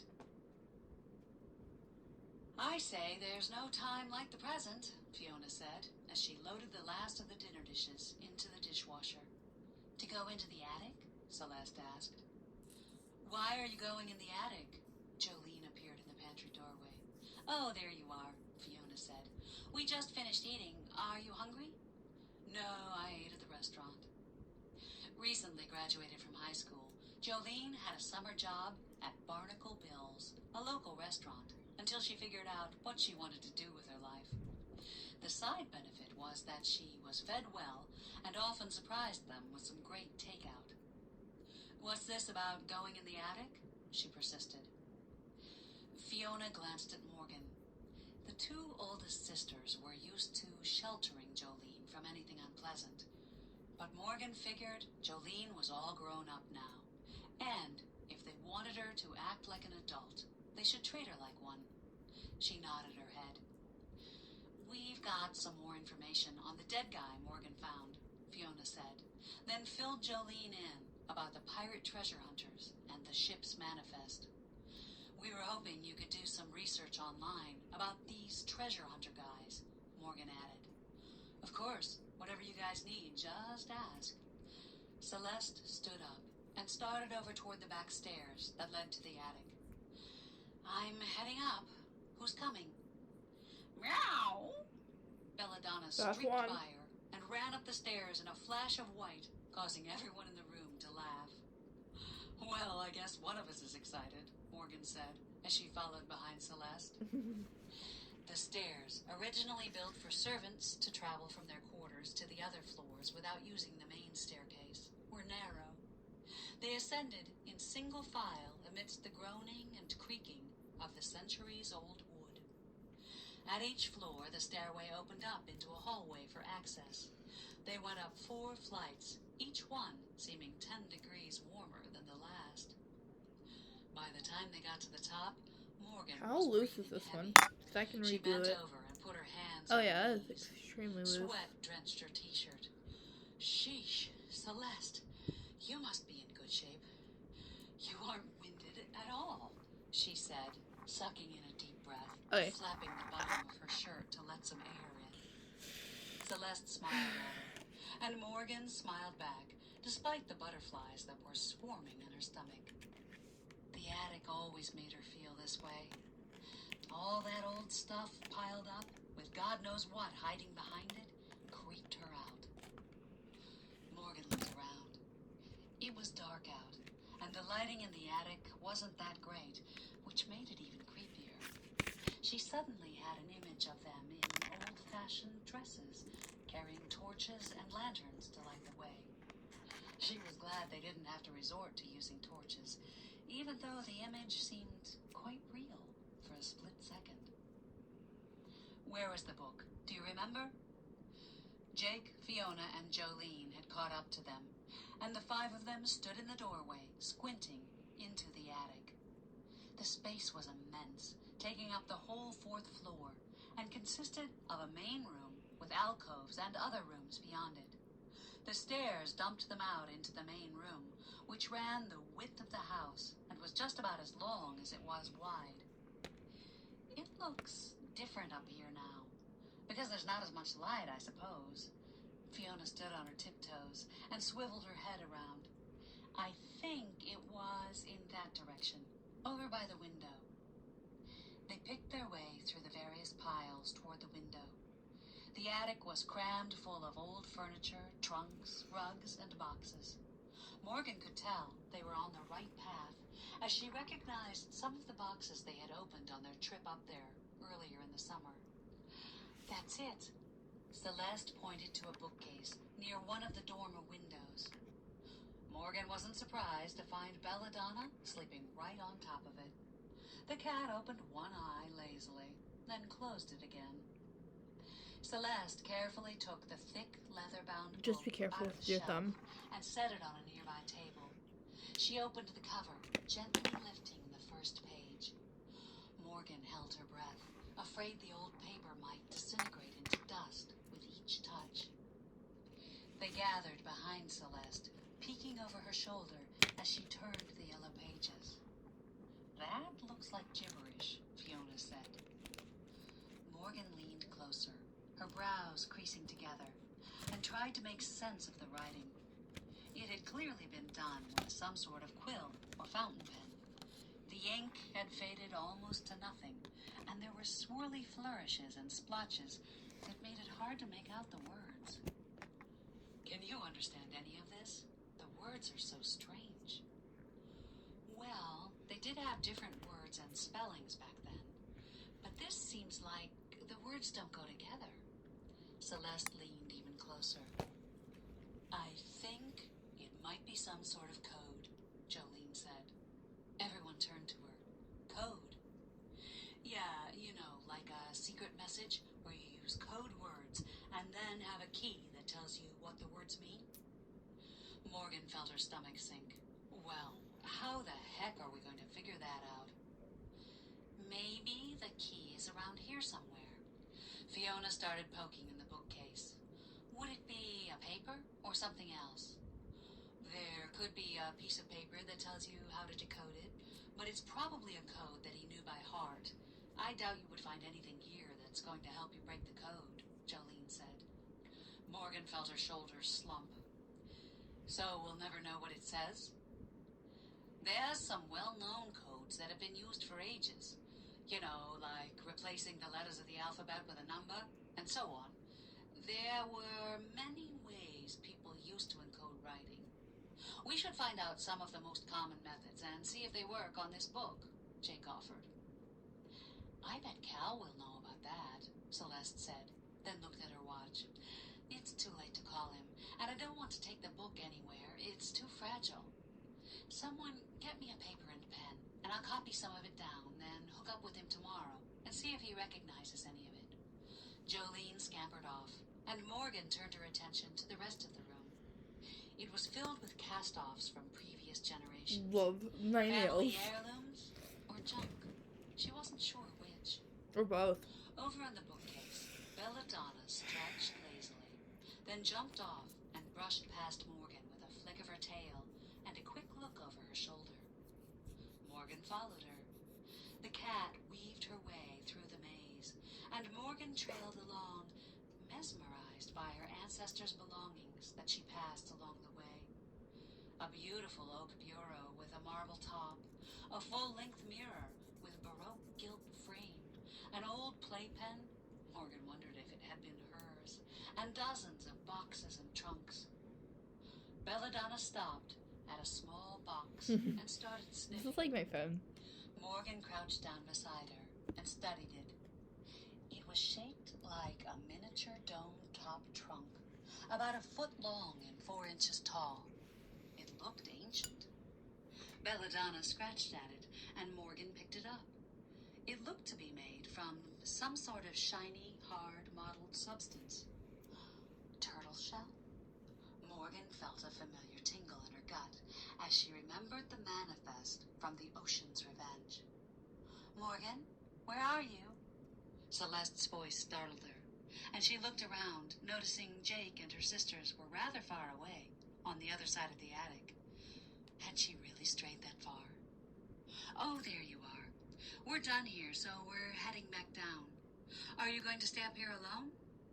Morgan's heart jerked in her chest. No way was she staying up here alone. I'm coming, she said, then put the box back where she had found it and hurried to catch up to the rest of them. Chapter 9. It's a gorgeous day today, Morgan said, as she opened one of the back windows at Sticks and Stones. She poked her head out the window and inhaled the sharp, salty ocean air. The cottage was up on a cliff and sat quite a ways in from the ocean, but she could still smell it as well as see the brilliant patch of blue sparkling through the trees. That it is, Fiona joined her at the window, her vanilla latte in hand. The woods behind the cottage were filled with old, thick trees, and they watched the birds flitter between the branches, their chirps echoing through the forest. One tree in particular was Morgan's favorite, because someone had carved a heart with an X and 2 sets of initials in it generations ago. So long ago that the carving was now 20 feet high off the ground. Did you sleep good last night? I was up all night with nightmares about the attic. Fiona broke into her thoughts. Oh, I thought all that thrashing had something to do with Jake being in your room, Morgan teased her sister, whose cheeks turned bright red. But to answer your question, I did sleep very well, surprisingly enough. Yeah, all this pirate stuff is a little disturbing, Fiona said, as she headed back to her work table. I mean, what if the dead guy on the cliff isn't just some unrelated incident, and more things are going to happen? Morgan thought back to the attack on her and Celeste the day before, but said nothing. What good would it do to get Fiona more worried? Well, hopefully Jolene will be able to find something on those guys that hunt for treasure, and that will give us a lead on the dead guy, so we can put all this behind us, Morgan said, slipping in behind her work table. Yeah, Jake said he was getting off early today, and he was going to get together with Joe and see what they could come up with. Hopefully they'll have some answers by the time we get home tonight. Morgan nodded her agreement. The sooner they got to the bottom of this, the better. That tingling feeling of being watched was getting to her. She was starting to feel like she was just waiting for the next attack, which made her all nervous. Exactly. The bell on the shop door tingled, and Anastasia LePage floated inside, her aqua and lime green caftan fluttering around her like a cloud. Girls, I need your help. Morgan raised her brow at the elderly, somewhat eccentric woman. One of their regular customers, Anastasia's quirky personality and repeat business had quickly made her one of Morgan's favorites. What do you need, Anastasia? Oh, I desperately need something for the gout. My big toe is all swollen, and the pain is excruciating. She shoved her foot out from underneath her dress to illustrate. Morgan caught a glimpse of aqua rhinestone sandals and blue nail polish. Her toe did look a tad swollen. Oh, that looks painful, Morgan said. Devil's Claw is good for gout. I think I have some in stock. Would you like me to get you some? Oh, please, dear. A big bag, if you will. Morgan turned to rummage through her shelves, then said over her shoulder, "Oh, and eat lots of tart cherries and drink cherry juice. They'll help reduce the uric acid that causes gout." "I'll have extra cherries in my cocktails then." Anastasia winked at her. "Labradorite can help with gout too." Fiona held up an aqua and gray stone that glowed iridescent when the light hit it. "Wrap it in a bandage and put it right on the joint, or use it in a foot bath. It can also help you have prophetic dreams if you sleep with it under your pillow." Anastasia crossed over to Fiona and reached out for the gem. "It's so pretty, and I sure could use some dreams. If I can sleep at all, that is. The lights from those damn boats were shining in my windows all night last night." "Boats?" Fiona and Morgan asked at the same time. "Yes, out near the entrance to Perkins Cove, on the ocean side of you girls' house. My cottage faces there, and the lights glared right into my window.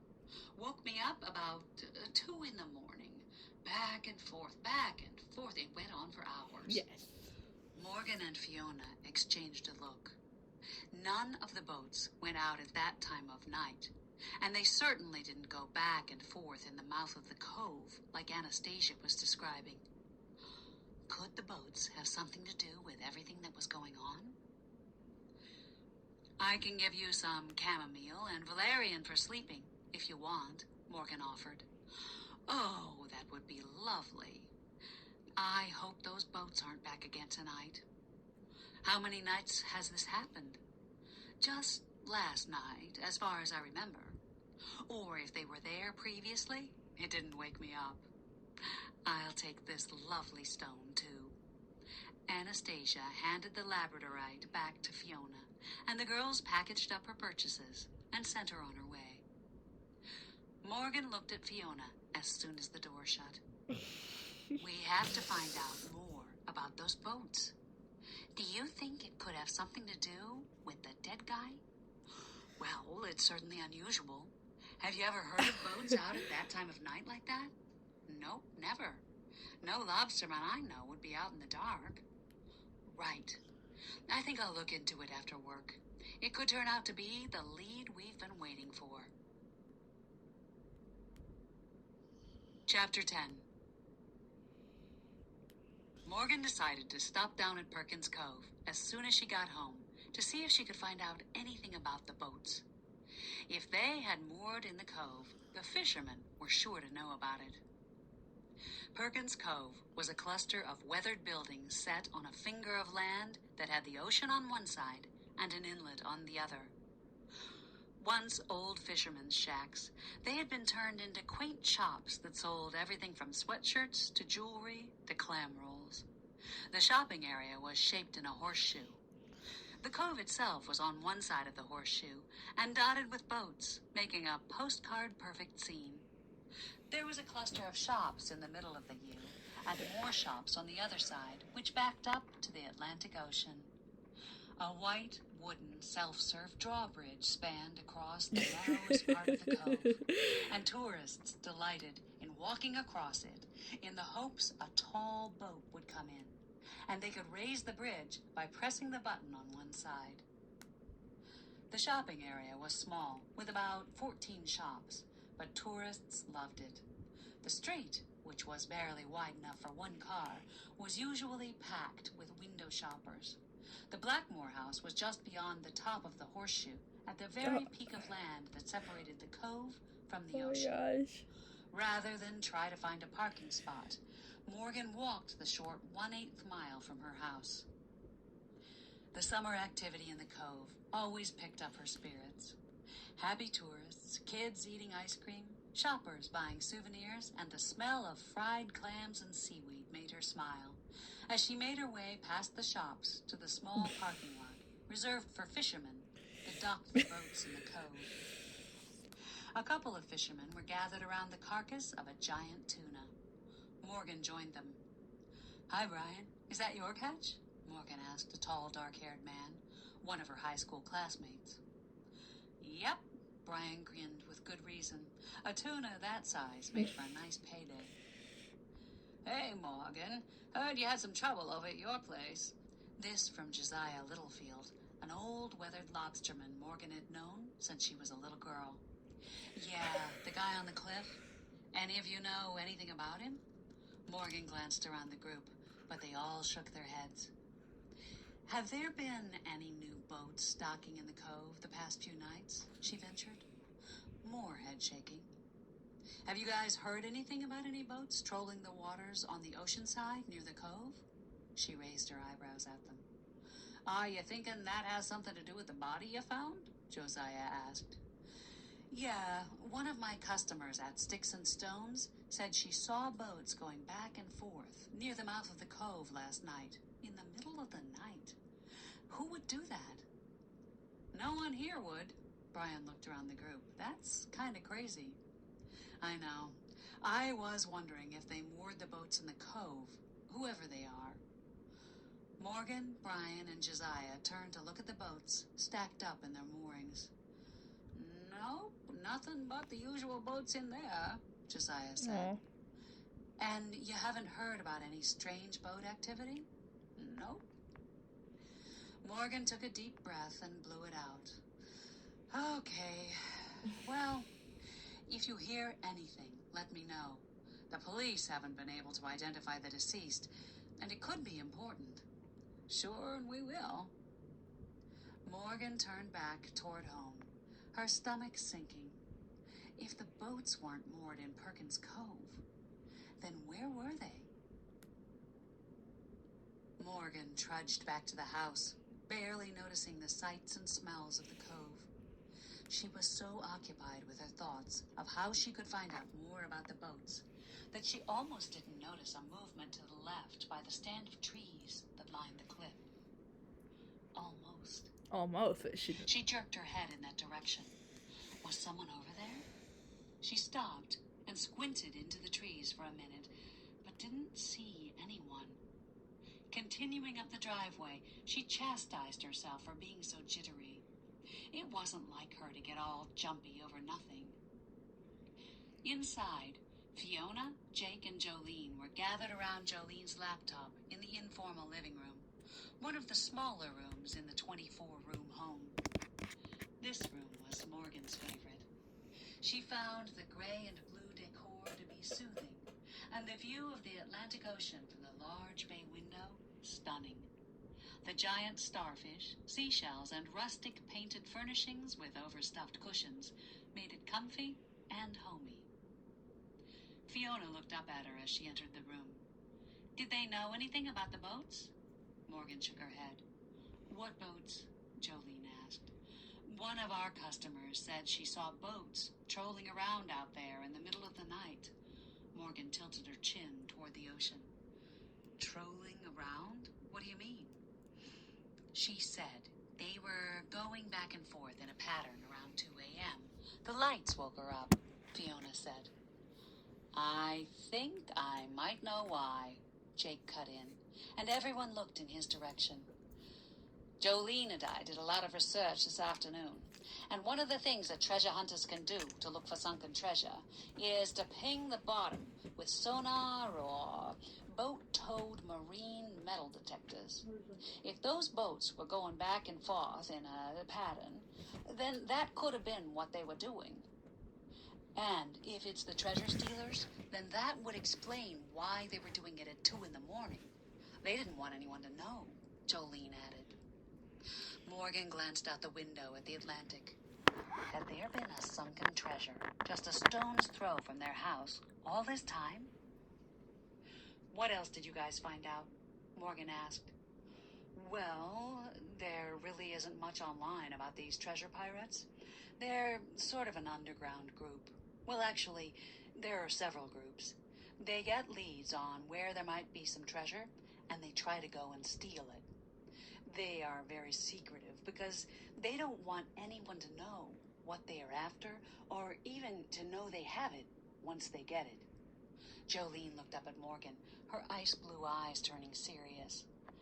They're very dangerous people, so you better be careful if you plan to mess with them. Morgan felt the funny feeling in the pit of her stomach intensify. Well, it appears they think we have some treasure around here, so I don't see we have much choice.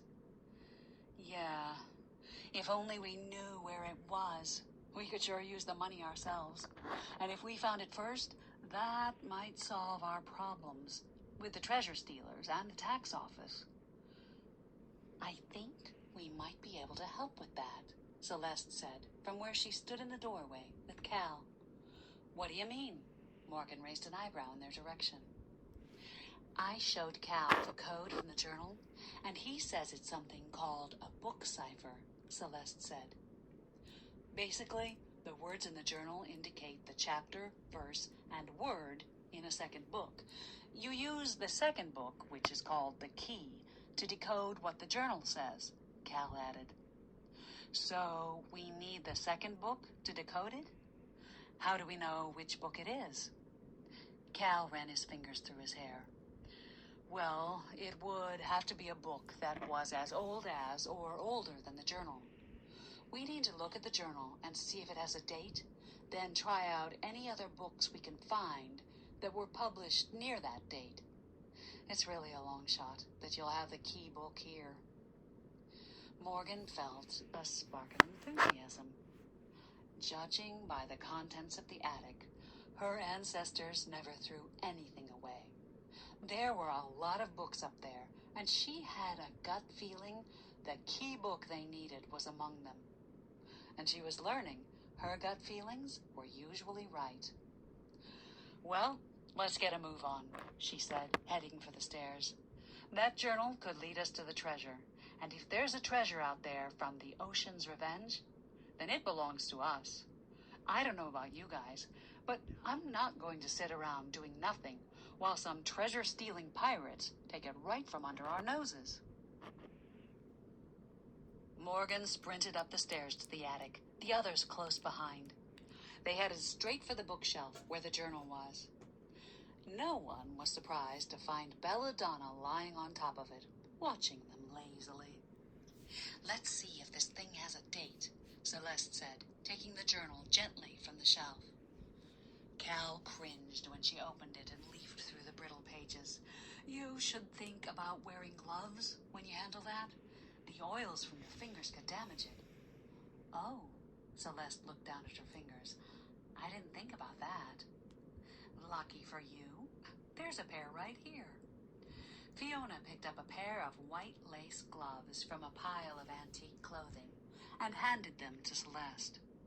Geez, these are tiny, she said, stuffing her hands into the gloves. Morgan got busy at the bookcase, pulling out anything that looked as ancient as the journal. Belladonna jumped off the shelf, twirled herself around Celeste's feet, then meandered off toward the back of the room. This one looks pretty old. Morgan picked up a leather-bound book that was falling apart at the spine and glanced at Celeste. She noticed her sister's fingers were poised over the book, and she was looking toward the window, almost in a trance. Celeste? Celeste nodded her head, but not at Morgan. Eartha Celeste, Fiona said from her position, crouched on the other side of the bookcase. What? Oh, sorry. She turned the pages in the book, then pointed. Here's the dates. August 10, 1722. The same year as that ship's manifest. Morgan's heart beat a little faster. Celeste turned ice-blue eyes on Morgan. Yes, but the key book isn't in this bookshelf. It's back there. She pointed toward the back of the room, in the direction Belladonna had headed. Huh? How do you know that? Jolene furrowed her brow at Celeste. Oh, no. Not Nana again? Fiona asked. Celeste just smiled. Let's just look back there, okay? Morgan shrugged and started toward the back. What's this about your Nana? Cal asked. We'll fill you in later, Morgan said over her shoulder. They stopped at a stack of books.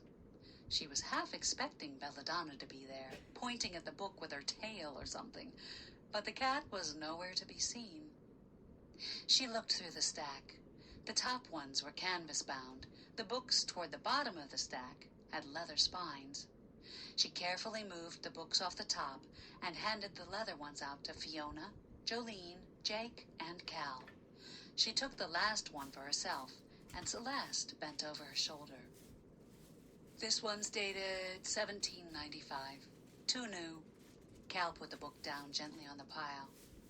This one is too, Jake said. This one is 1717. Jolene held up a book.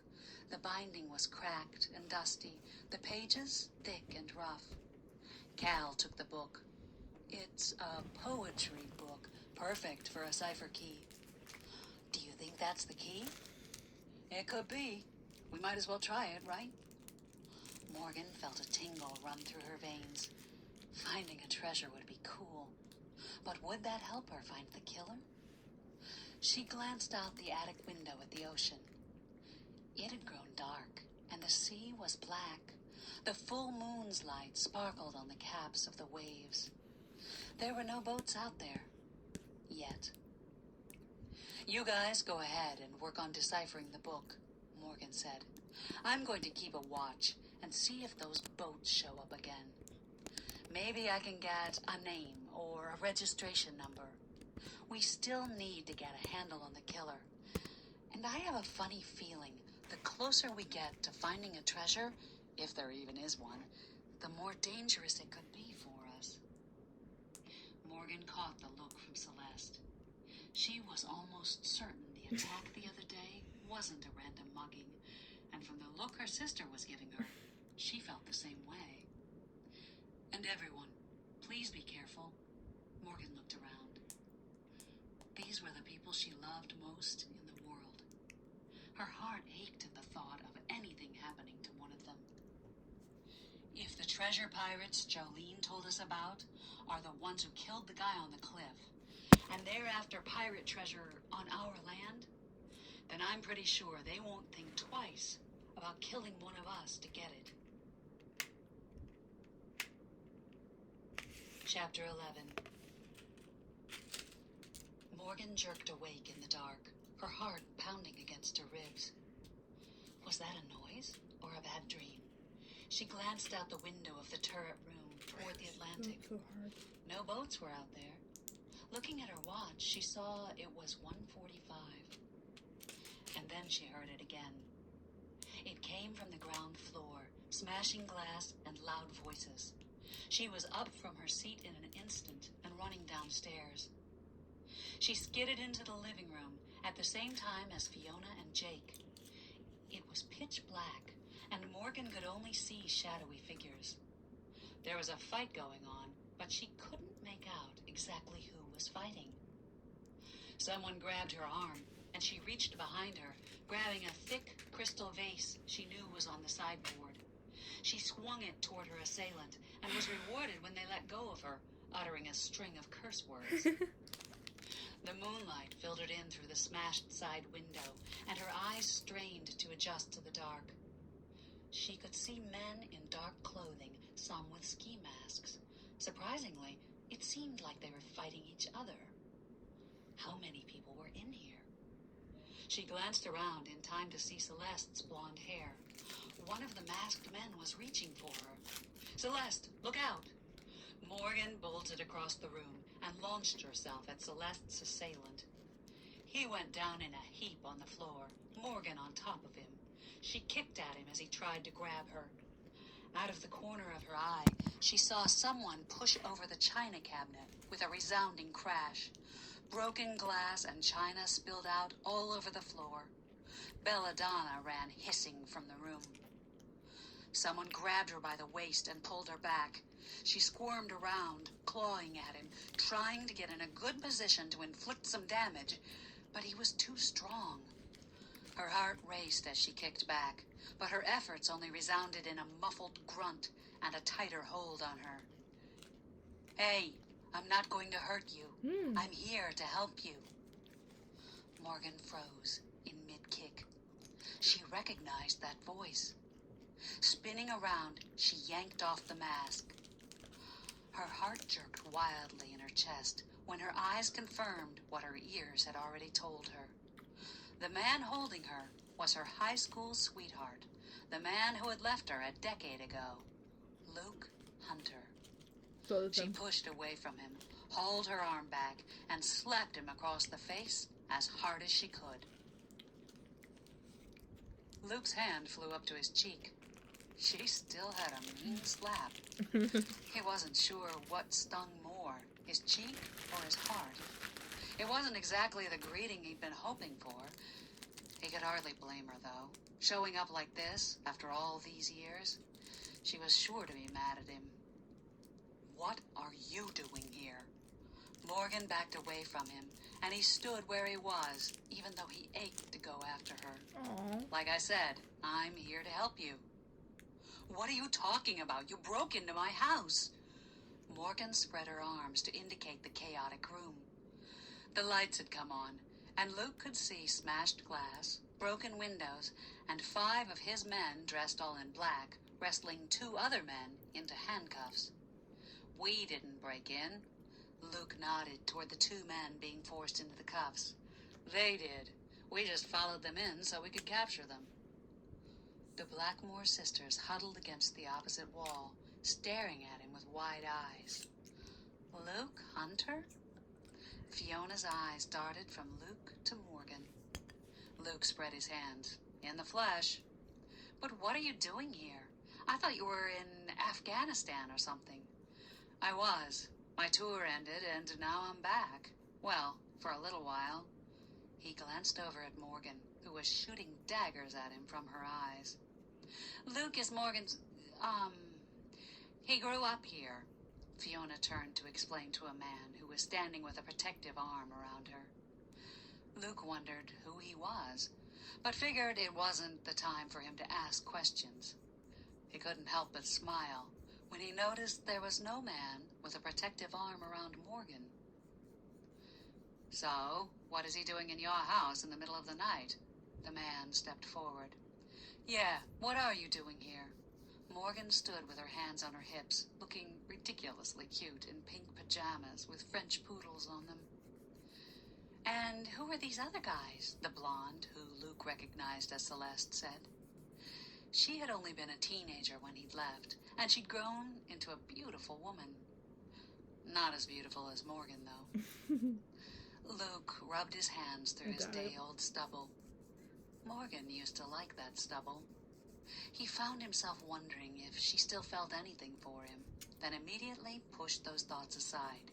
He was only in Noquit to do a job, and then his work would take him somewhere else, possibly to the other side of the world. This job didn't leave any room for relationships, and he wished he hadn't had to let Morgan know he was here. He wished he'd never gotten this close to her, to touch her. But he had to, in order to stop the guys that had broken in.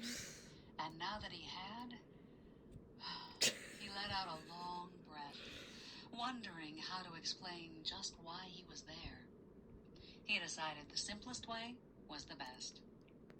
He nodded toward the handcuffed men who were being dragged out. Those men are after something they think you have, and my job is to stop them. What? So you're like some sort of secret police force? Morgan's brow was all scrunched up. Sort of. Have you guys noticed anything strange going on? Uh-huh. Hell yeah, a voice said from the other side of the room. Luke's eyes widened when he realized the petite brunette must be Jolene. She'd only been around 9 years old the last time he saw her, but she had those ice blue eyes, the same as Morgan and all the Blackmore sisters. First, a dead guy shows up on the cliff. Then we start hearing stories about pirates, and next thing you know, we're getting broken into. She spread her arms to indicate the mess around them, and Luke noticed she was bleeding. You're bleeding! Fiona rushed over to the girl's side and took her arm, looking at the wound below the elbow. Jolene looked down at her arm. Oh, that's not so bad. I'll get a bandage and some stuff to clean it off. Fiona rushed out of the room. Anyway, What exactly do you have to do with any of this? Morgan stared him down. My company tracks down people that steal treasure and stops them. Your company? What kind of company is that? And just how do you find out where to track those people down? The man that had been with Fiona narrowed his eyes at Luke, and Luke figured he'd better make friends fast. He put his hand out toward the guy. I'm sorry, we haven't been introduced. I'm Luke Hunter. The man reluctantly took his hand. Jake Cooper. Luke nodded. Nice to meet you. Jake's handshake was firm, and the guy definitely had some muscles. It looked like he could take care of himself, which was good. Luke might need his help protecting the Blackmore girls if the shit hit the fan like he thought it was going to. Fiona came back with some cotton swabs, alcohol, bandages, and a big orange rock. Luke raised an eyebrow at the rock, but kept silent. Jake works on the No-Quit police force, Fiona said over her shoulder as she cleaned Jolene's arm and applied the bandage. Luke raised his brows. Oh? How do you like that? It's okay. Luke could tell by the look on Jake's face that he didn't like it much at all, which was good because Luke had a feeling Sheriff Overton wasn't to be trusted. And if Jake didn't get along with Overton, that probably meant Jake could be trusted. Everyone was silent for a moment, watching Fiona wrap Jolene's arm. It was a deep, nasty gash. Fiona put the rock on the wound and wrapped gauze around it. Keep the stone wrapped close to it until we can get some herbs and medicines from the pharmacy. It should help you heal, Fiona said. Then, noticing everyone was looking at her with raised brows, she shrugged and added, It's carnelian, which is good for healing wounds. At least it can't hurt. Everyone's attention was drawn toward the window, where the men in black outfits were now nailing a large sheet of plywood in place. We'll get that glass replaced for you tomorrow, and clean up this mess, Luke said. You guys might want to think about getting an alarm system. Can we move into the kitchen? Fiona asked. I could use some coffee, and since Luke still hasn't fully explained himself, I think we're going to be up for a while. The group moved into the kitchen. Luke noticed that Morgan kept her distance from him. He leaned against the counter, while the others took positions standing and sitting around the island.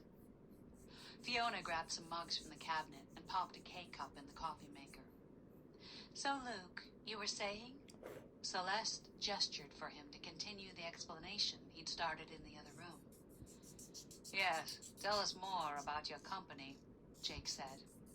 By the way Jake was studying him, Luke knew it wasn't going to be easy to earn the other man's trust. The men that broke in here aren't nice people. They belong to a group of treasure hunters that scour the world for long-lost treasure and take it by any means they can. They're kind of like modern-day pirates, Luke said. The people that invest in my company pay me to get rid of them. We read up about them online. But why are they here? They figure out where to go by digging into old documents and archives. As far as we can tell, they got a lead that there is treasure from an old ship here somewhere. Does this tie into the dead guy on the cliff? Morgan asked.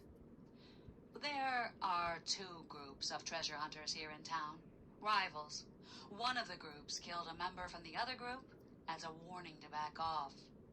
Celeste's face brightened. Well, that's good to know. We can just tell Overton and he'll stop bothering us. Bothering you? About the murder? Luke narrowed his eyes at Celeste. Yes, he seems to want to pin every murder in town on Morgan. Every murder? Morgan waved her hand. I don't think Luke needs to know about all that. Luke raised his brows at her. It's old news, she said, but he did threaten us about the guy on the cliff. So tell us how to find these pirate guys, and Jake can let him know they did the killing, and then Overton will leave us alone. At least about that, anyway. It might not be that simple. These guys hide out. It's not like they have an address or anything. They're practically invisible. Luke took a chance and said to Jake, I'm not so sure Overton can be trusted to do the right thing. What do you think? Jake nodded, his stance relaxing a bit. I agree. What makes you say that, though? Just a feeling. Luke stared at Jake, and he felt like he'd moved up a notch on the trust scale. Okay, so now that you have those guys, Jolene nodded toward the living room, no one will be bothering us, right? I wish it was that easy. Unfortunately, there are more where they came from. Sheesh, how many of these guys are there? Fiona handed Luke a coffee. Quite a few. But I have quite a few guys too, and we're going to keep a close eye on them, and on you, to make sure nothing more happens. Morgan snorted. I don't think you need to keep an eye on us. We're perfectly capable of taking care of ourselves. Unless you're after the treasure too? Luke's heart clenched at the look of mistrust she gave him. These guys are very dangerous, and the fact that the two groups are in a fight for this treasure makes them even more so. You do need our help, whether you want to admit it or not. And we're not after the treasure. We get paid very well by the people that hire us. I still don't understand what your job is, or why we should trust you, Morgan said. Where did you take those men, anyway? To Overton? No, not to Overton. We have ways of dealing with them that you don't need to know about. Just be glad there's two less that will be bothering you. And my job is to wipe out these scum. Let's just say the people that pay me have a vested interest in getting rid of their kind, and leave it at that. Nope. He saw Morgan bite her bottom lip and knew he had his job cut out for him, getting her to trust him again. Now, the more you guys can tell me about this supposed treasure, the better I can help you. Jolene looked up from her coffee mug. The dead guy had a copy of a ship's manifest in his pocket from the ancestor that originally built this house. We tried to decipher one of his journals. We're not sure the journals have anything to do with it, Morgan interrupted. Luke raised an eyebrow. He knew they weren't telling him everything, but he hadn't expected them to right off the bat. Well, the more I know, the easier it will be for me to anticipate what the treasure hunters will do, and the faster I'll be able to get rid of them. He noticed Fiona, Jolene, and Celeste flick their eyes over at Morgan, and she shook her head. We'll let you know if we come up with something. She looked at the clock. But now it's late, and I'd appreciate it if you and your men get out of my house. Luke put his coffee mug down on the counter and nodded at Morgan.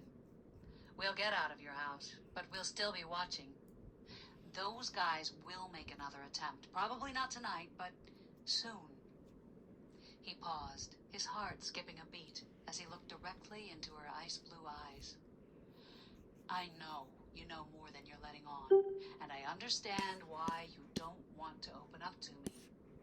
But I think you're just going to have to trust me on this one. Your lives may depend on it. Then he turned and walked off toward the front door. Morgan's pulse raced as she stared at Luke Hunter's retreating back. Trust him? She didn't think so. He had a hell of a nerve showing up like this, after all these years and not one letter or phone call. We should listen to what he says, Celeste said quietly. Morgan ground her teeth together. And just why would we do that? Aww. He's a stranger to us now. I see no reason to trust him. But Morgan, Luke grew up here. Yeah, sure. You knew him better than any of us. Don't you think he's telling the truth? Knew him, as in used to. I don't know him anymore. We have no idea where he's been for the past 10 years or what he's been up to. I wouldn't trust him any more than I'd trust a perfect stranger. Morgan felt her cheeks flush with anger. Well, he did bail us out tonight, Jolene offered. Who knows what those men would have done if Luke and his guys weren't here? Morgan shifted in her seat and looked across the hall into the living room. A chill crept up her spine thinking about the two men who broke in. What were they going to do? And what would have happened if Luke and his men weren't here? "It's a mess in there," she said. "The china cabinet and everything in it is ruined. Nana's probably rolling over in her grave with all her good china smashed on the floor like that." "No, she's not," Celeste offered. Everyone turned to stare at her. Celeste shrugged. "Well, she's not. She doesn't care about that stuff anymore. And she approves of Luke." Oh, pish. Morgan narrowed her eyes at Celeste. She wasn't sure what she thought about Celeste talking to their dead grandmother. She decided to change the subject. "Did you guys have any luck deciphering the book?" Celeste's face brightened. "We didn't get it all figured out, but we've made good progress. The poetry book seems to be the key, but the journal? Well, there's just so much of it, and it's mostly just a recording of the day's events, weather, rough seas, and so on." "Oh, I was hoping there would be some sort of treasure clue." Jolene's face fell into a frown. "I think that's too much to expect. All this talk of treasure and pirates is kind of silly. Most people don't have treasure buried in their yard," Morgan pointed out. "Well, most people don't have an ancestor that sailed the seas in a ship either," Fiona said. Cal suggested we look at the book from a different angle.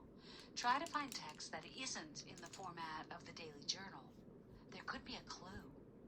Celeste looked at Morgan. "Those men didn't break in here for nothing.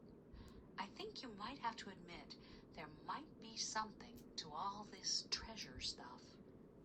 Morgan sighed. "Well, I guess it won't hurt to look at the book some more. It's late and I'm tired. I'm heading off to bed, and I suggest you all do the same." Everyone murmured their agreement, and the group headed for the main stairway together. Morgan's stomach clenched when they passed the living room. She turned to her sisters and Jake. "I'm really glad none of us were badly hurt tonight."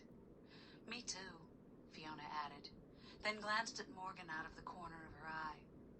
"But I agree with Luke. This isn't the end of our troubles with these treasure hunters. Maybe we should think about getting him on board with what we're doing." Morgan sighed.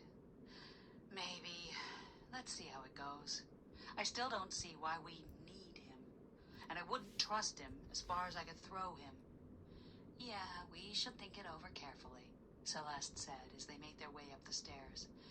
"And don't forget to trust your gut feeling, Morgan." Morgan thought about that. Lately, it had turned out to be smart, life-saving even, to trust her gut feeling. But right now, her guts were all roiled up. The truth was, she didn't know how she felt. Seeing Luke again had caused a variety of emotions. She was mad, for sure. But she also couldn't help but notice how he seemed to have gotten even more handsome in the past 10 years. She couldn't deny the way her stomach flip-flopped when she pulled off that mask, or the way her senses had reveled in his familiar, earthy clean smell. She reached her bedroom door, said goodnight, and tried to push all thoughts of Luke from her mind. It doesn't work, though. She didn't want or need him to help them, and she'd be damned if she'd let him screw with her feelings again. The further away he stayed, the better. She'd done just fine these past 10 years without him, and she sure as heck didn't need him now. Chapter 12. The next morning, Morgan stumbled into the kitchen, heading straight for the coffee maker. She needed something stronger than her usual cup of herbal tea. Fiona was already sitting at the island, sipping from a steaming mug, her red hair pulled back neatly in a ponytail at the nape of her neck. "The strong stuff is in the left drawer." Fiona pointed to one of the kitchen drawers, and Morgan grunted her thanks. She put the K-cup in the coffee maker. The 30 seconds it took to produce the strong brew seemed like an eternity, and she drummed her fingers on the counter, hoping to speed it up. Finally, the mug was full, and she took it over to the island. Closing her eyes, she inhaled the pungent aroma, then took a sip. "Ah, that's better." she said as the caffeine started to do its job. Well, it's not vanilla latte, but it does the trick, Fiona said. Still, I want to stop at the coffee shop on the way to work and get my regular. Morgan nodded. Fiona couldn't function without a latte of some sort in her bloodstream, and she'd settled on vanilla as her favorite of late. Speaking of the shop, remind me to bring home some arnica and aloe vera to put on that cut Jolene got last night, Morgan said. I don't think you need to bother, Jolene said from the doorway. Morgan's eyes widened when she saw Jolene's arm. She had unwrapped the bandage to reveal a long scar underneath. The wound had almost completely healed. But that's impossible, Morgan heard herself say as she and Fiona got up to inspect the wound. Well, it should be, Jolene said, but apparently it's not. How did that happen? She asked as Fiona pulled the carnelian stone from the middle of the gauze wrappings. Is that glowing? Morgan squinted at the stone, which appeared to be glowing bright orange from the inside. Fiona and Jolene bent closer. No, I think it's just the sunlight reflecting from the window. Jolene nodded toward the large kitchen window where the morning sun shone through. Morgan ran her fingers across the scar. This is amazing. There's a lot of strange things going on around us, Fiona added. Morgan agreed. Cuts that heal themselves, gut feelings that prove to be accurate, pirates, buried treasure, a cat that seemed to know what they were talking about, and relatives that talked to Celeste from beyond the grave. Sure were strange. That's true. Celeste appeared in the doorway with Luke. A lot of things that shouldn't be happening are. Maybe we should just accept it and go with the flow. Morgan felt heat rise in her body at the sight of Luke. Anger or something else. What are you doing here? She demanded. Luke pointed in the direction of the living room. The window, remember? Oh, right. Morgan looked toward the living room. Hopefully that won't take long. About an hour. There's a real mess in there. Should we just pick everything up and toss it, or do you want to save it? Morgan's brow furrowed, and she turned to ask her sisters, only to find they'd snuck out of the room. I don't know. Let me look. They walked to the living room together. Morgan took care not to get too close to Luke, as if he had some disease she could catch. Her heart clenched when she looked at the mess. The oak china cabinet lay on its front, the rounded glass doors shattered. She knew getting replacement glass would be expensive, but that was nothing compared to the antique china and crystal, family heirlooms that now lay in pieces on the floor. Those were priceless. Battling the tears that stung the backs of her eyes, she squatted down and picked through the shards. There was nothing worth saving. I guess we should throw it out. The china cabinet we'll have repaired, but everything else is broken. She ran her fingers through the pile, jerking her hand back when she felt the sharp sting of a shard of glass. Ouch! She looked at her finger as it turned bright red. Luke was next to her in an instant, grabbing her hand before she could react. You cut yourself, let me see. Aww. Their eyes met, and the past 10 years melted away. Morgan's heart fluttered like a frightened bird. Then she remembered how hurt she'd been when Luke had chosen the military over her. She wrenched her hand away. It's nothing, she said, standing up and going back to the kitchen, feeling annoyed when she noticed Luke was following her. She ran her finger under water, then turned to face him. Is there something else? I was hoping you would have changed your mind about trusting me. Luke's green eyes stared into hers. And why would I do that? We're both after the same thing. If we keep the lines of communication open, it will be easier for both of us. Morgan snorted. Communication? I hope you're better at it now than you have been for the past 10 years. Luke ran his hands through his short cropped hair, while Morgan wrapped her finger in a paper towel. Morgan, I'm sorry about all that. I couldn't stay here and lead a cushy life while others were fighting for our country. I wanted to talk to you, to write or call, but I figured it was better for you if I didn't. Morgan ripped her gaze from the pleading look in his eyes. She never could resist that look, and he knew it.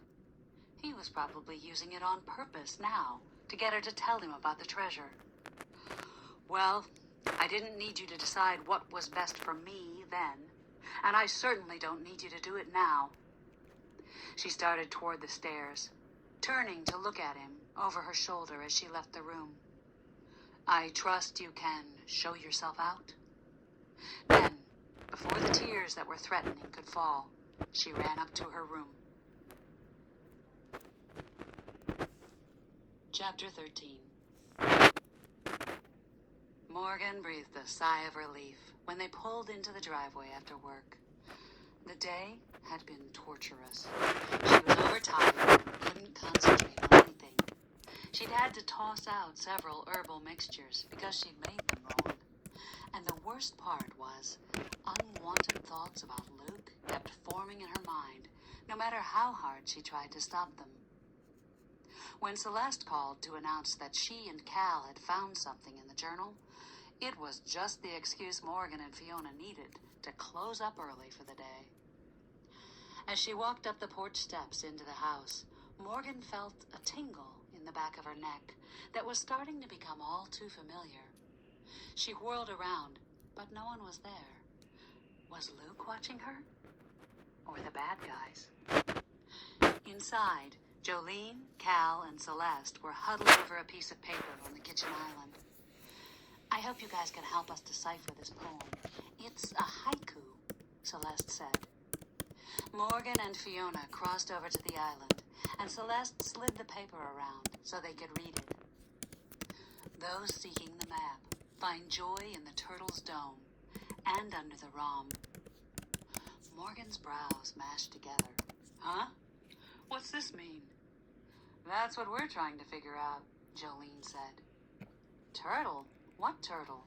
Fiona asked. And what the hell is a rhomb? Morgan added. Who knows? Jolene shrugged as she tapped something into her smartphone.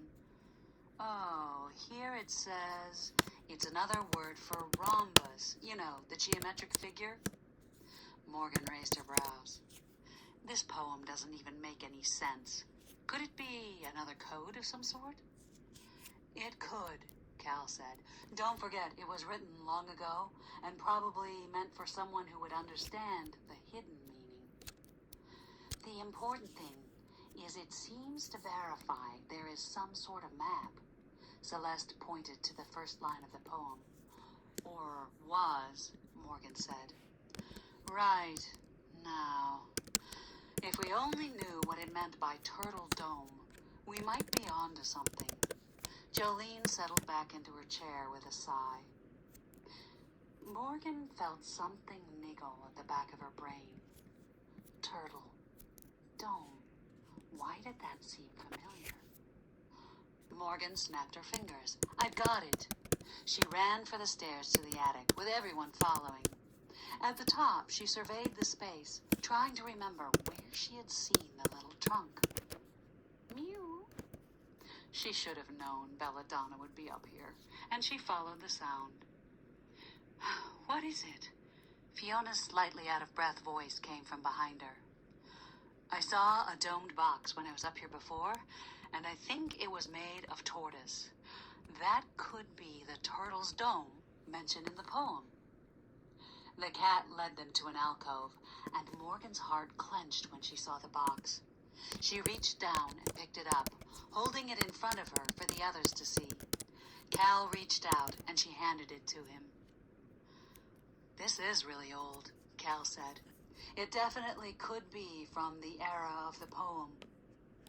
His words sent a chill up Morgan's spine. Could there really be a treasure map inside? What are you waiting for? Open it up, Jolene said, leaning over Cal's shoulder to look at the box. Cal held it out to Morgan. Go ahead. Morgan took the box in her hand, thinking how delicate it looked. A ripple of excitement surged through her like an electric current as she held the box. She grabbed the top and pulled. Her heart sunk like a stone. It won't open. She tried to pull harder, but the box was sealed tight. It's probably locked. Cal pointed to the tiny keyhole on the front. Morgan's excitement deflated. What are the odds of finding the key in this?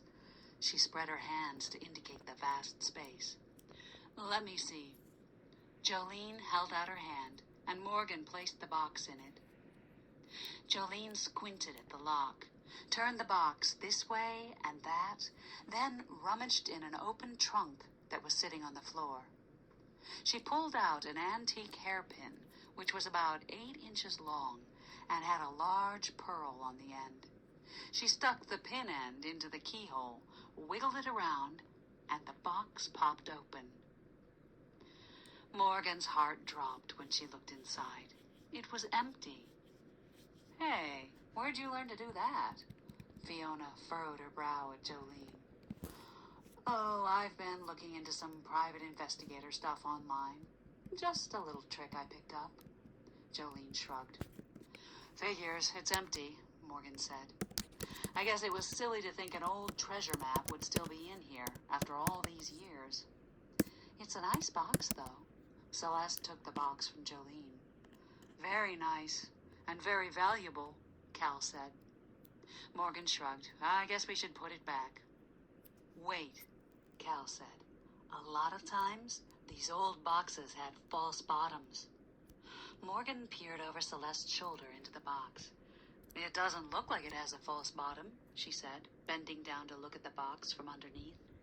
She held out her hand, and Celeste put the box in it.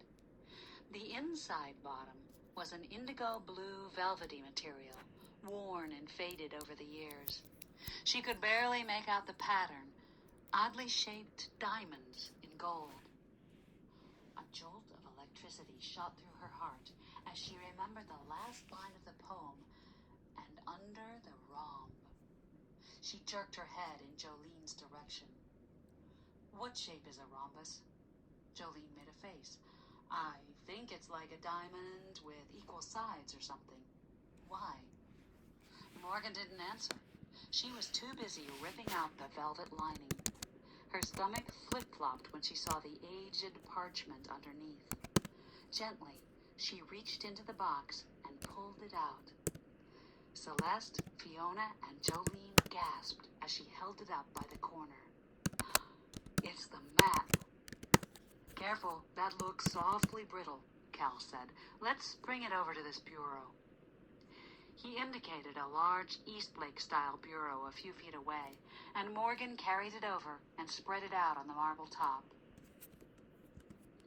The dry parchment was tattered on the edges, the ink faded, but there was enough for them to make out a small map and some writing. The map depicted a point of land with water on 3 sides. Arrows pointed toward a large tree, and the writing gave further directions.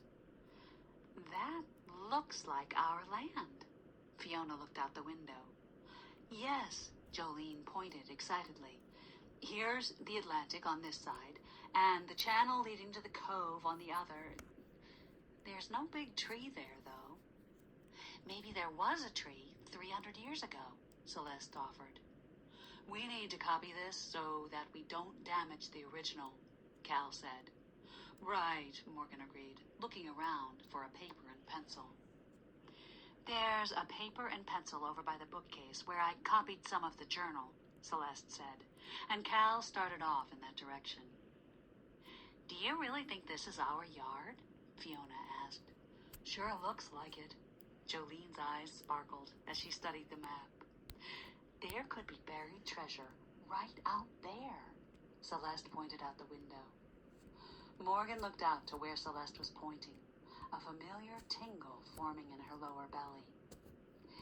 Even though her logical brain kept telling her the thought of pirate treasure being buried in her yard was ridiculous, her gut instincts were telling her something big was about to happen. Chapter 14. The sun was about to set by the time Celeste had copied the map. They stood in the side yard, huddled around the copy, shovels at the ready. The wind from the ocean licked at the edges of the paper, threatening to tear it from Cal's hand. It says, "Start at the tree. Anyone know where the tree was?" Cal asked. Morgan didn't remember any tree, so she tried to figure it out by looking at the map. Meow. Belladonna sat off to the left, her tail twitching in the grass. From looking at the map, it looks like the tree was right about where Belladonna is. Morgan was getting used to the cat showing up in the exact right spot and at the right time. Okay, it looks like it says 30 paces east. Cal walked over to Belladonna's spot, then turned east and took 30 steps. Everyone ran over to stand beside him. Then 10 steps toward the point. What's that mean? Celeste asked. I assume the point of the cliff. Cal took the 10 steps.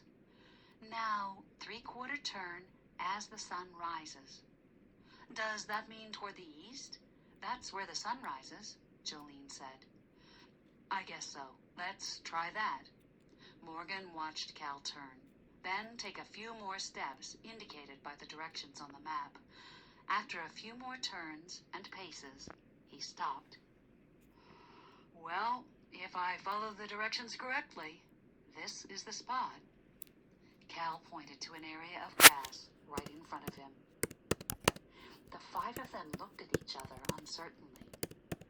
Should they start digging? Jolene broke the ice by plunging her shovel into the grass, and the rest followed suit.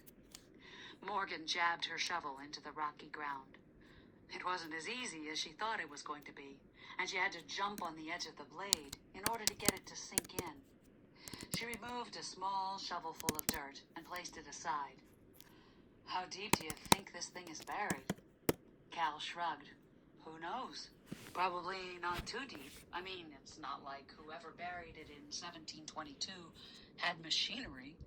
They would have had to dig by hand, just like we are. Morgan wiped a bead of sweat from her forehead with the back of her hand. Well, I hope he went easy with the digging. This could take a long time. That's why I called in a favor from a friend, Jolene said as her cell phone chimed. She looked at the display, then jogged toward the front of the house.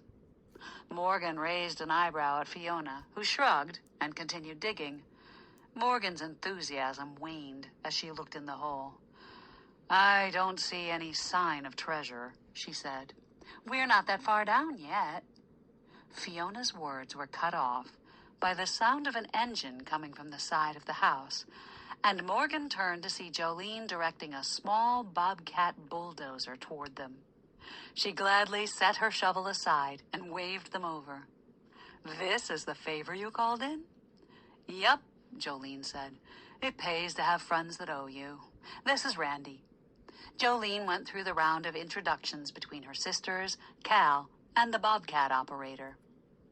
They stood back while Randy operated the machine, expertly digging just a little bit at a time so as not to damage whatever might be in there.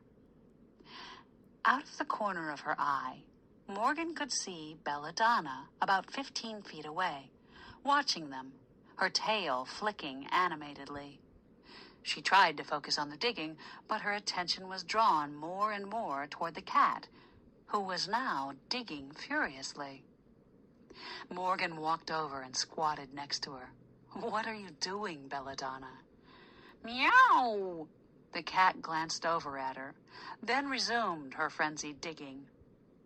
Morgan reached out to pet her, but the cat moved away, looked at her reproachfully, and attacked the hole from another angle. Morgan noticed she'd dug about 6 inches down. Peering into the hole, her heart lurched when she saw a sliver of light reflecting off something.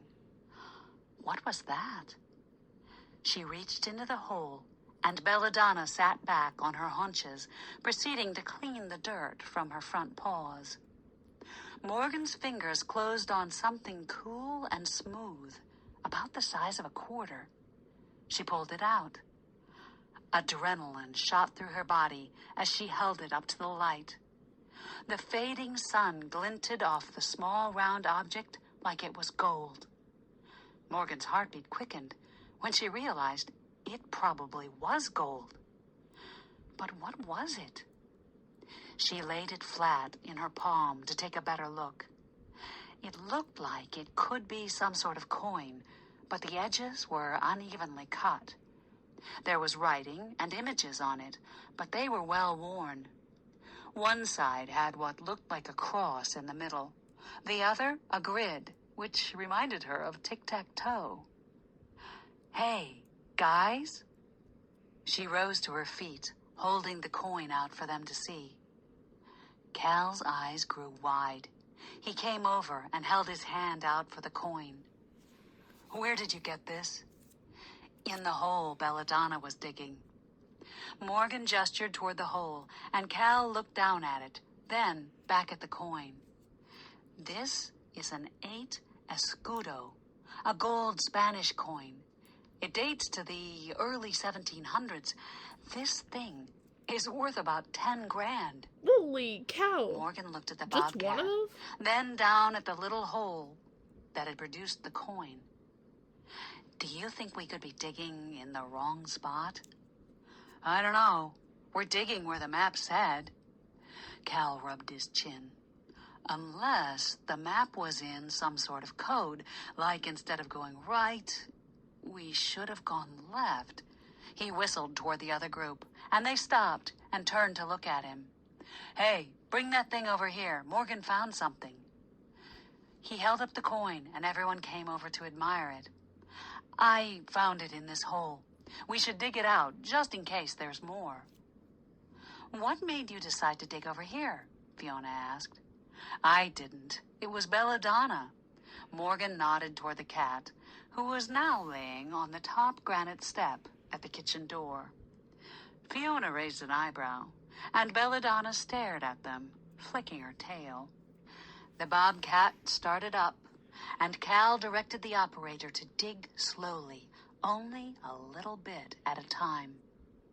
Morgan and her sister stared anxiously into the hole, waiting. For what? She had no idea, but she had a feeling she'd know it when she saw it. It didn't take long. She heard a metallic scrape and saw something silver flash in the hole. Cal must have heard it too, because he held up his hand. "Hold up!" The bobcat shovel stopped in midair. Cal bent down and reached into the hole, lifting out a silver box. It was beautiful, with a flowery carved repoussé design and gold details on the corners. Beautiful, but small, Morgan thought. Cal passed it around, handing it to Celeste, who admired it for a minute, then handed it to Jolene. How much treasure could that thing possibly hold? She was about to reach for the box when a voice cut through the air behind her and stopped her cold. "Hold it, right there." Chapter 15. Morgan's heart froze as she turned toward the sound of the voice. Sheriff Overton. He ambled over to them, the ever-present toothpick sticking out of the side of his mouth, a satisfied smirk plastered on his face. "Do you have a permit to dig here?" He gestured toward the 2 holes. "Permit? Why would we need that? It's our property." Morgan stood with her hands on her hips. She could see Jolene with the box sneaking away off to the side behind Overton, and tried her best to draw his attention away from her. "Town ordinance. A permit is required for all machined digging." He nodded toward the bobcat. Morgan flicked her eyes toward Fiona, who shrugged. Was he telling the truth? Morgan wished she'd paid more attention to the town laws. Overton walked over to the hole and looked in. "What are you digging for? Or are you digging a hole to hide your next dead body?" Morgan's shoulders stiffened, and she fought the desire to slap the smirk off his face. "We're testing out soil conditions for a special herb garden," Morgan lied, sending a warning glance to the others. Overton furrowed his brow. "Is that so?" Morgan nodded. "Yep. We're going to plant some herbs that need deep, sandy soil, so we were digging around to find the best spot." "Yeah, you know how hard it is to grow plants without the right conditions," Fiona added, amidst nods from everyone else. Overton walked over to the other hole and peered in, then turned and narrowed his eyes at Morgan. He took a pad of paper out of his pocket. "I'll have to write you up. That's a $500 fine." Overton smiled. Morgan's heart plummeted. They barely had enough to pay the taxes on the house, and now this? "But we're only digging a couple of little holes. We're filling them in right away," she protested. "Don't matter." He wiggled the toothpick back and forth as he wrote. Morgan's cheeks grew warm with anger, but she held herself back from doing something she might regret later. At least Overton hadn't seen the coin or the box. Her gut feeling told her it was better to just take the ticket and get him out of there as soon as possible than to instigate something that might cause him to linger. "This needs to be paid in 10 days, or I might have to exercise my right to put out a warrant on you." Overton stared at Morgan as he ripped the paper from the pad. "And put you in jail, where you belong." No. Morgan stared Overton down as she took the paper. "Is that all?" "I think I have cause to look around some." No, you don't. Morgan's stomach lurched as he started over by the house. She knew he was looking for any little thing he could find to use as an excuse to get some sort of warrant to look inside. "Sheriff, dispatch just called in. There's an accident over on Route 1, one of the uniformed cops yelled from the side of the house. Overton grunted, then spun around and ambled off, turning only long enough to shoot Morgan a warning glance. "Don't forget to pay that, promptly." Morgan's shoulders relaxed as he rounded the side of the house. "What was that all about? I've never had that happen before," Randy asked. "Don't ask," Morgan said. "Overton doesn't like us, and he'll use any excuse to hassle us." The boy shrugged. "It's getting pretty dark. I assume you guys are done with the Bobcat, right?" "Yes, we got what we were looking for. Thanks so much for helping us." You won't say anything about what we dug up, will you?" Celeste added. "Mum's the word. Jolene already swore me to secrecy." He gave a Scout's honor sign, started up the Bobcat, and headed toward the front. "Speaking of Jolene, where did she run off to with that box?" Fiona asked. "I don't know. But I have a feeling it's a good thing Overton didn't see that fancy box, or the coin. The less he knows about what's going on here, the better." Cal grabbed a shovel. "I'll fill these holes back in. You guys go inside." Fiona and Celeste headed toward the kitchen door on the side, but Morgan went toward the front. She wanted to make sure Overton was really gone. Her mind started to wander to the box they had pulled from the hole. What was in it? She couldn't help but think it seemed pretty small to contain much of a treasure. She glanced back. Maybe there was more buried deeper in the hole? She hesitated between going forward to the front or back to look deeper into the hole. The front door won. She wanted to see what was in the box, and they could always dig it out more later. She stepped forward before looking where she was going and ran smack into Luke Hunter. Oh? "What the? Whoa! You should watch where you're going," Luke smiled at her, causing her heart to skitter around in her ribcage.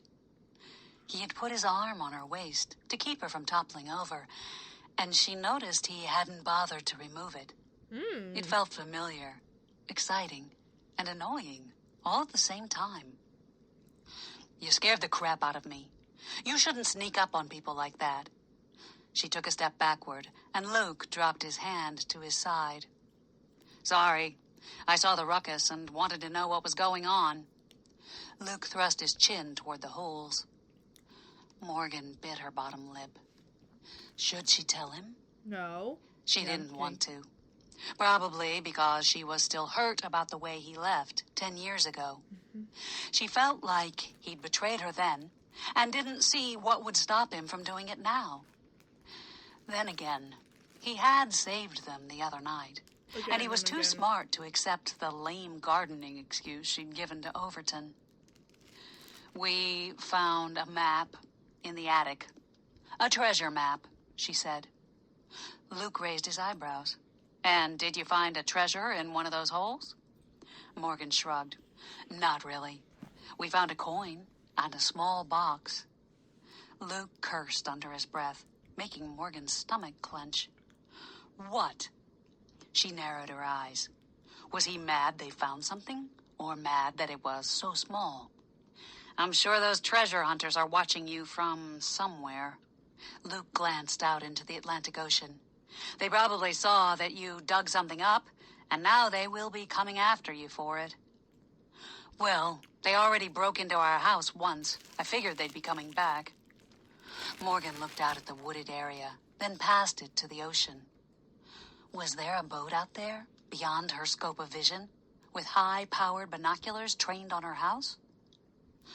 Luke grabbed her upper arms, forcing her to look back at him. Aww. She noticed his green eyes were hard and cold. Morgan, this is serious. These guys are killers. She saw his eyes soften. He reached out and brushed a lock of hair away from her forehead, causing a riot of emotions to run through her. I couldn't stand it if anything happened to you. You have to come clean with me and tell me everything you know. And let me know what you plan to do next. She let out a sigh. I don't know what was in the box, and I'm not sure what we'll do next. I guess it depends on what's in the box. And what about Overton? What did he want? To hassle us, as usual. I told you before how he has it in for us, and I have no idea why. Yeah, I don't trust him. What about this Jake guy that was with Fiona? Can you trust him, or is he in close with Overton? Morgan thought back to how Jake had risked his own job and gone against Overton to help prove she was innocent in the Littlefield murder. She'd trust him with her life. Jake is totally trustworthy. He doesn't like Overton either. In fact, Overton is doing everything he can to keep Jake away from the case of the dead guy on the cliff. Luke nodded. Okay, good. We need all the people on our side we can get. Morgan shuffled her feet. She felt awkward and unsure of herself. Part of her wanted to bolt into the house, and the other part of her wanted to stand here with Luke all night. She gave herself a mental head slap. What was she thinking? Oh my god, it's Declan again, guys. Hi. Hi again. I'm still recording. Time to go. I'm still recording, Declan. Oh, I'm sorry. It's fine. I'm sorry. It's fine. Can you tell me I didn't catch you in the middle of it? I mean, yeah, kind of, sort of. Did I catch you right in the middle of a session? Yes. Oh, I'm sorry. It's fine. It is fine. It happens. It's like the second time this has happened today. Oh no. Earlier when I called you, the whole thing told me I called you, that didn't happen. Yeah, it was like my first round of recording because I had to re-record since I had dinner like 5 minutes afterwards and I didn't get far enough. God damn it. I'm so sorry. It's fine, it happens. So I just saw your nails. Yeah, you like them? I like them. Cute. Thank you.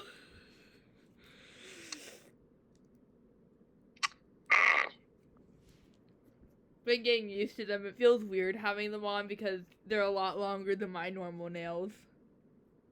Yeah, I mean, you'll probably have to cut them on. I mean, you'll probably. I wouldn't say you probably need to redo them on Sunday or Monday. Maybe. Depends on how good the glue stays on. Well, we have that pep game on Tuesday, Chloe. What do you mean? We have a pep game on Tuesday. Oh, yeah. Well, luckily these are like silver and they'll like go good with my clarinet and stuff. Are you able to play now with those long nails? Yes. They're little. I can even like type with these on. It's just like, because we just use our finger pads whenever we play our instrument. Oh. Okay. So it shouldn't be a problem. Well, I'm gonna have those for fun. Yeah, these are fun. Like, I've been like messing with them. Like, look at this like tapping sound.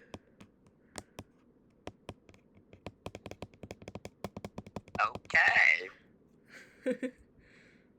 Well, I'm gonna have fun on Tuesday playing cymbals for 3.5 hours. Yeah, that's gonna be fun.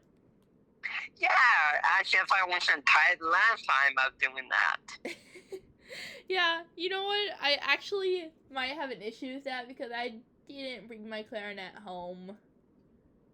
So, you can probably guess I haven't practiced. I don't have my clarinet at home. The last time I played cymbals, my hands went numb. So this should be fun. Oh yeah, it should be fun. I have my friends in it with me, so it should be fun. Last time I played cymbals, my hands went numb. Yeah, I know. You told me about that. That should be fun. Yeah, that should be very fun. Like, I bet you won't even be able to feel your hand after that. Yeah, probably not. I probably won't be able to feel my hands for like a couple hours. Or not hours. Maybe like 10 minutes, maybe. I don't know. Yeah. Also, I was playing laser tag and doing gravity ropes at main event yesterday with Addie, and I beat her. And today my fingers were sore. When don't you beat her? When don't you do that? No, I feel like I'm being so mean towards her when I say things like that, but like I'm trying not to. I know. But in her defense, she's really good. I only beat her by like 200 points, which isn't that bad. I mean, we both got over 1,000 points when we were playing against each other because it was like really easy to find each other because we were both on the second level. Yeah. And plus, Addie. Yeah, she's pretty predictable, honestly. I know her too well. Yeah. But she kept on sneak attacking me. I would have been able to, like, get more points out of her if she didn't keep on sneak attacking me. I mean, Addie, what do you want from her? True. And then when we were playing with a whole bunch of people, like, basically their entire group was in one area and all their vests were, like, clearly visible, and I just kept on shooting them. Why do I feel that like something Nathan Tager would do? Oh, trust me, I got the most points out of my team. Then Nathan or they didn't even show up. No, it was just me and Addie. Oh my god. We were both against a whole bunch of little kids. I feel like it was like an unfair advantage because that team had me and her in it, and we are like the queens of laser tag. Yeah, I mean, why do I feel like that's like, hey, we're big. Why not bully the younger kids? No, they graciously lost to the teenagers. Like, they didn't care? No, I was actually like, I had fun shooting their vests. It was fun. Yeah, It's like the one time I can go against the little kids and it's like, it's fair. But like, I got a few sneak attacks from in my defense, like all of them, like noticed how good I was and they were going against me. Yeah. So like, literally, I could just be like, hey, they're all over there. And then the other people on my team were like, they're all over there. I'm like, am I the one who told you that? Yeah. I think they might have gotten me and Addie confused. In their defense, we do look similar when you're practically in the dark. Fair enough. I'm like, how do you get Addie and Chloe confused? Exactly. Like, I'm like, and then people are like, and then Addie told me that her parents get her and Liam confused. I'm like, what? You guys look. The only thing that's similar is like your hair color, and even that's not even close. First of all, that is getting lol. Why do I feel like someone would get Addie and Jasmine confused? They look nothing alike. I know. That's my point. Yeah, because, like, Jasmine, I don't think you noticed, but she has, like, really light freckles on her face. And she has... Boy. And she had, like, and then we all know she has really short hair. And I don't care about that, because if she likes it, she likes it. Yeah, and now when I went up there, I'm like, what the hell did you do to your hair? My head is like, oh, she did the thing that she was saying she was gonna do. Cool. Well, she didn't die, so... Well, she did the short hair, and then she told us during lunch, like, I've been trying to get my mom to convince me to dye my hair these colors, and it's just like, oh, hey, let's dye my hair these colors, and yada, yada, yada. Yeah, when I saw that, I thought it was a guy, and then I saw, message, I'm like, okay, what? I'm like, please tell me that's temporary. My mind was like, oh, that's Jasmine, cool. Because, like, even if somebody changes their hair, like, that only changes, like, their back profile, not their front and side profile that much. Yeah. Depending on, like, unless they, like, they have, like, bangs, that's the only time it'll change the front profile. Yeah.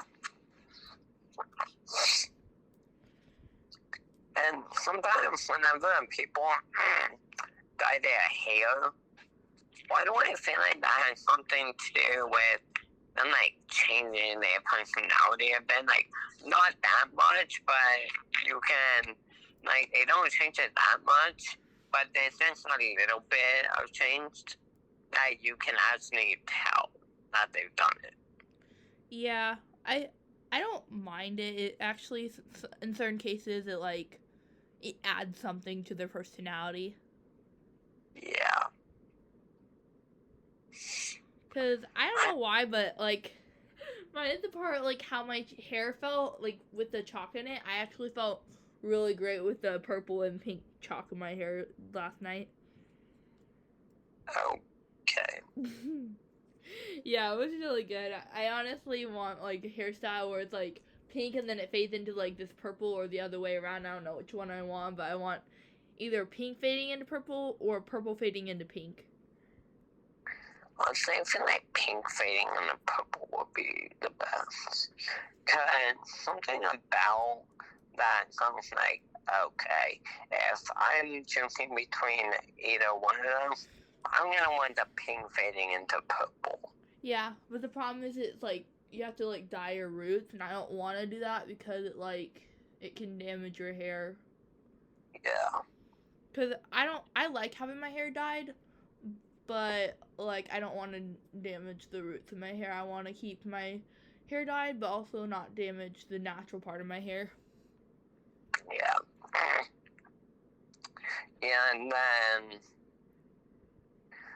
I don't know when, but I'm definitely wanting to.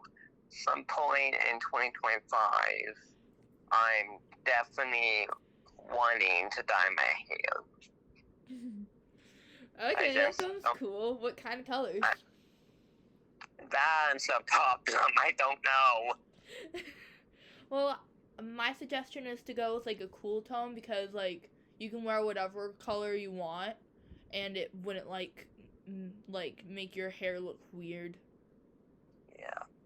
Like, I'm wanting to like any color except like yellow, because honestly, who likes yellow? Some people do, but very few people like yellow. And plus it looks too much like blonde.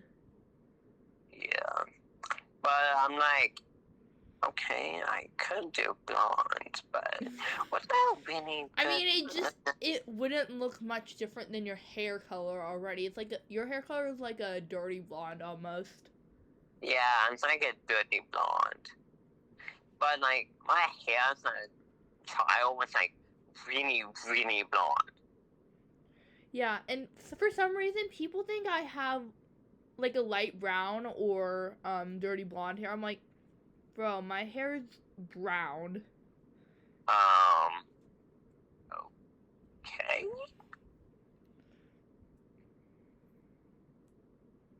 You know, whatever. Because dirty blonde hair, like if you have a strand of it, it looks like blonde hair. But if my hair, it looks almost black when it's just a strand of hair. Okay.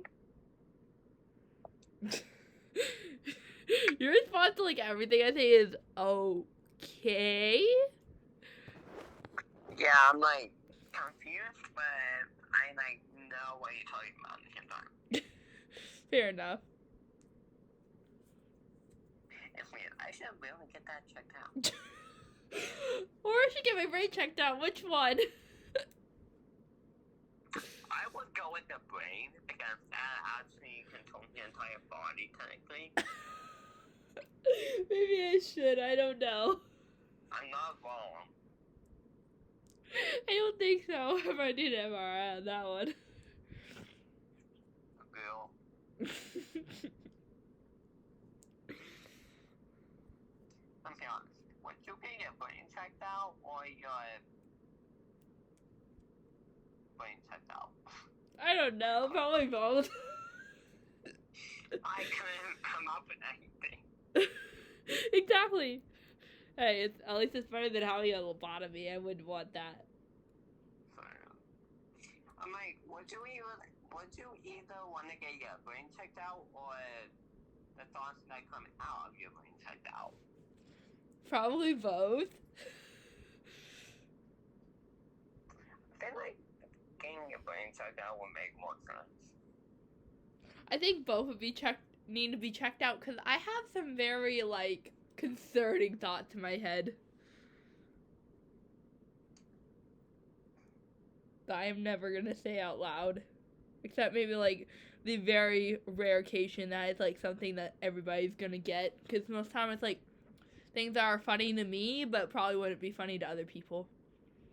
Yeah, I don't know why, but whenever you said that, I was thinking about, I don't know, burning soda. No, I would never. I like school too much to do that.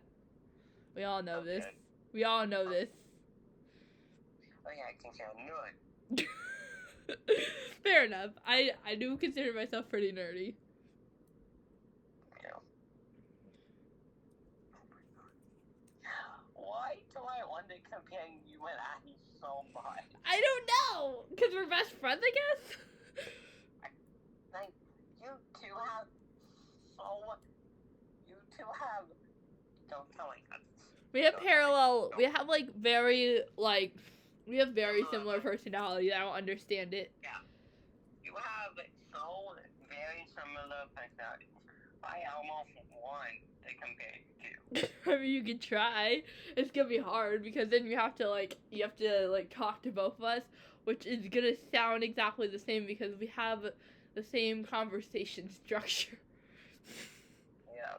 Like literally, if she asked me, "Hey, Chloe, what do you want to do?" My response is literally the exact same thing she did to me. Yeah. I feel like whenever I talk to Abby, she's like, okay, what are you doing? She's like, okay, what is going on? Like, she knows something's up every single time. Like, how do you know this, lady? She's, for how forgetful she is, she's very smart. I promise you that. Like, I go up to her and she's like, don't even talk to me. I know what this is going to be about, so shut up. Like, She's good. She's very good at telling what people are thinking. I have that same problem too. I'm like, are you okay? It happens. Like we understand each other. Like I understand her, she understands me, but I think she understands me more than I understand her. It's concerning. No, it's not. No, it's not, Toby. Yeah, it's nice to have a lot of people around that are like complete dorks. Like honestly, I will say this over and over again, but all my friends are very, very dorky. How dare you? It's Some of us are not. okay. There's different kinds of dorks. Like dorky means you're extreme. To me, dorky means like you're extremely silly, and then you make jokes that's like Nathan vibes. you make jokes about stuff that you think you can't make jokes about, but you can make jokes about it, and then like I can't put it into words. You have to understand where I'm coming. You have to like literally get it inside my head to understand what I'm saying. It sounds like gibberish, I'm sure. Nathan and Taken vibes. Like I think it's mostly Nathan, Tegan, and Javier that are the real dorks out of everybody. Why the hell am I gonna get introduced to Javier? I don't know. Like you would have to. Oh God. You would literally like the only time I ever see him in school is like in the hallways. I met him last year. He's really nice. He's a junior. You met all of us last year. No. Not all of you guys. I met you, Javier, and Robert last year. You knew Taken and Nathan too. Mhm. I knew them before that time, though. I've known Nathan since like 6th grade, and Tegan since 7th grade, and Nara since 7th grade, and then Addie since kindergarten. And I've known you, and let me think. And I know you've known Addie since, what, kindergarten? Yep. So I'm like, okay. For a second, I'm like, okay, where the hell's Addie? I'm like, okay, Bill, you need to talk about Addie more. I'm like, and then I'm like, oh, I get it now. Yeah, we're practically like siblings. You're practically like the same person. I know, that's why I'm like, You. why? Like, my mind's like, how do you get us confused? It's confusing how people get me and Addie confused. Simple. Yes, it actually is. Like, I can understand me and my cousin Callie because we do look identical. I bet you, if anybody who just knows me and doesn't know Callie would assume Callie was me. I don't know Callie. Well, it's my cousin, and we look identical. Why aren't you guys twins? We aren't twins. We are cousins. Okay, that honestly, I feel like some of that should be illegal. I don't know why. I just Like, it's crazy. I'm like, how do we look identical? We have different moms, different dads. Like the only thing that's the similar is we come from the same family. We both come from the Thornhill family. yeah, I feel like I don't know why, but whenever people like stupid things, I'm like that should be illegal. When the most random thing, Yeah, that should be illegal. I don't understand it. I just know that's how it is, and yeah, I know that like I could probably pull a prank on my friends with Callie just being there. What is this conversation? I don't know. It's a random conversation. We have like, for some reason, we have like these extremely random conversations. I don't understand it. I don't know why, but I'm gonna call Kelly up, and then I expect her not to be in the call for like 2-3 minutes. It's been 20 minutes. I know. It's crazy, right? Like, okay, this proves my point that I can't shut up. I know I can't shut up. It's like been obvious to myself for years. Mm-hmm. It's been like staring me right in the face since like 8th grade or something like that. You burned. Well, it usually like stares me right in the face whenever I'm just talking on the phone with Addie. Yeah.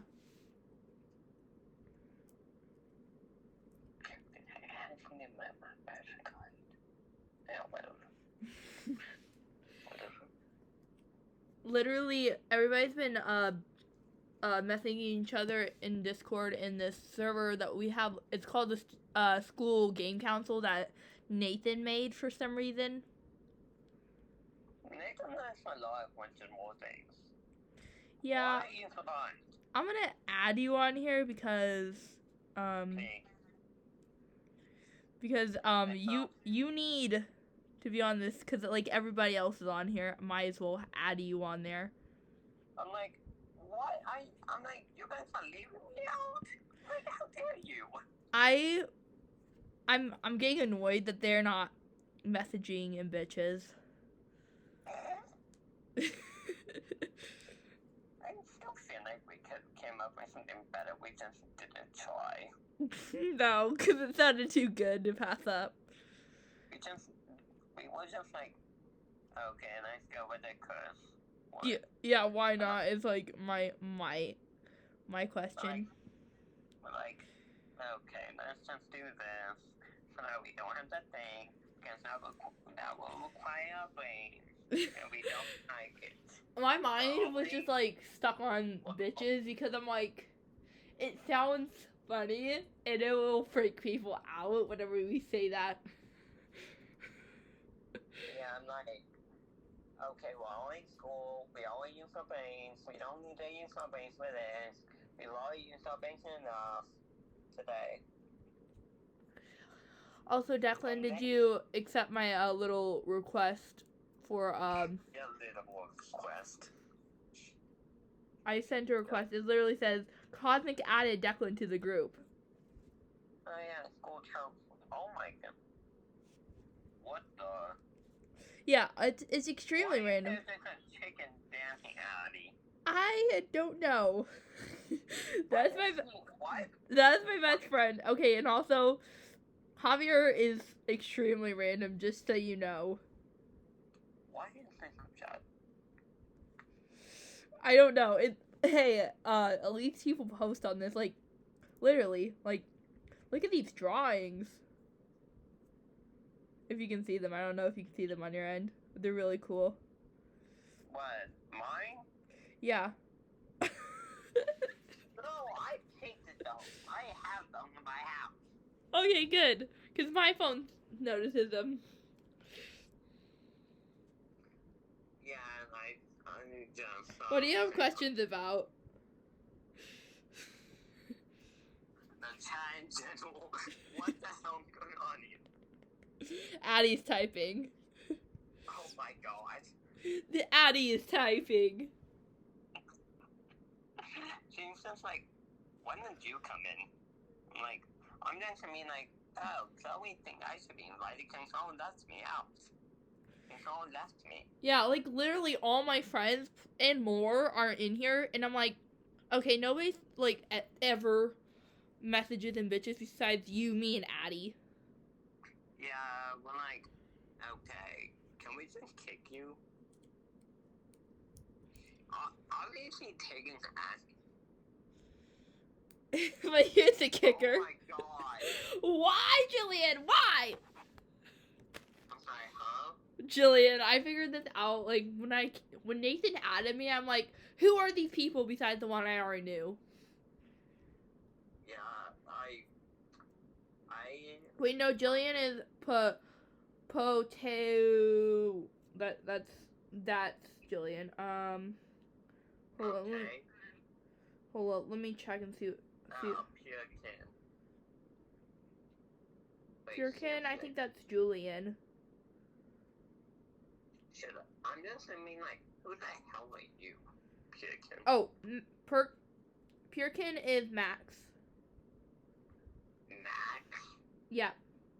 I don't know which Max. Okay, and so now why I can change her name. Yeah, you can't. You really can't. I've tried doing that because I don't like Nathan's name. It's Demonic Experiment. It just is confusing. Hold up. I'm just going to the bottom of everything. Why? Just why?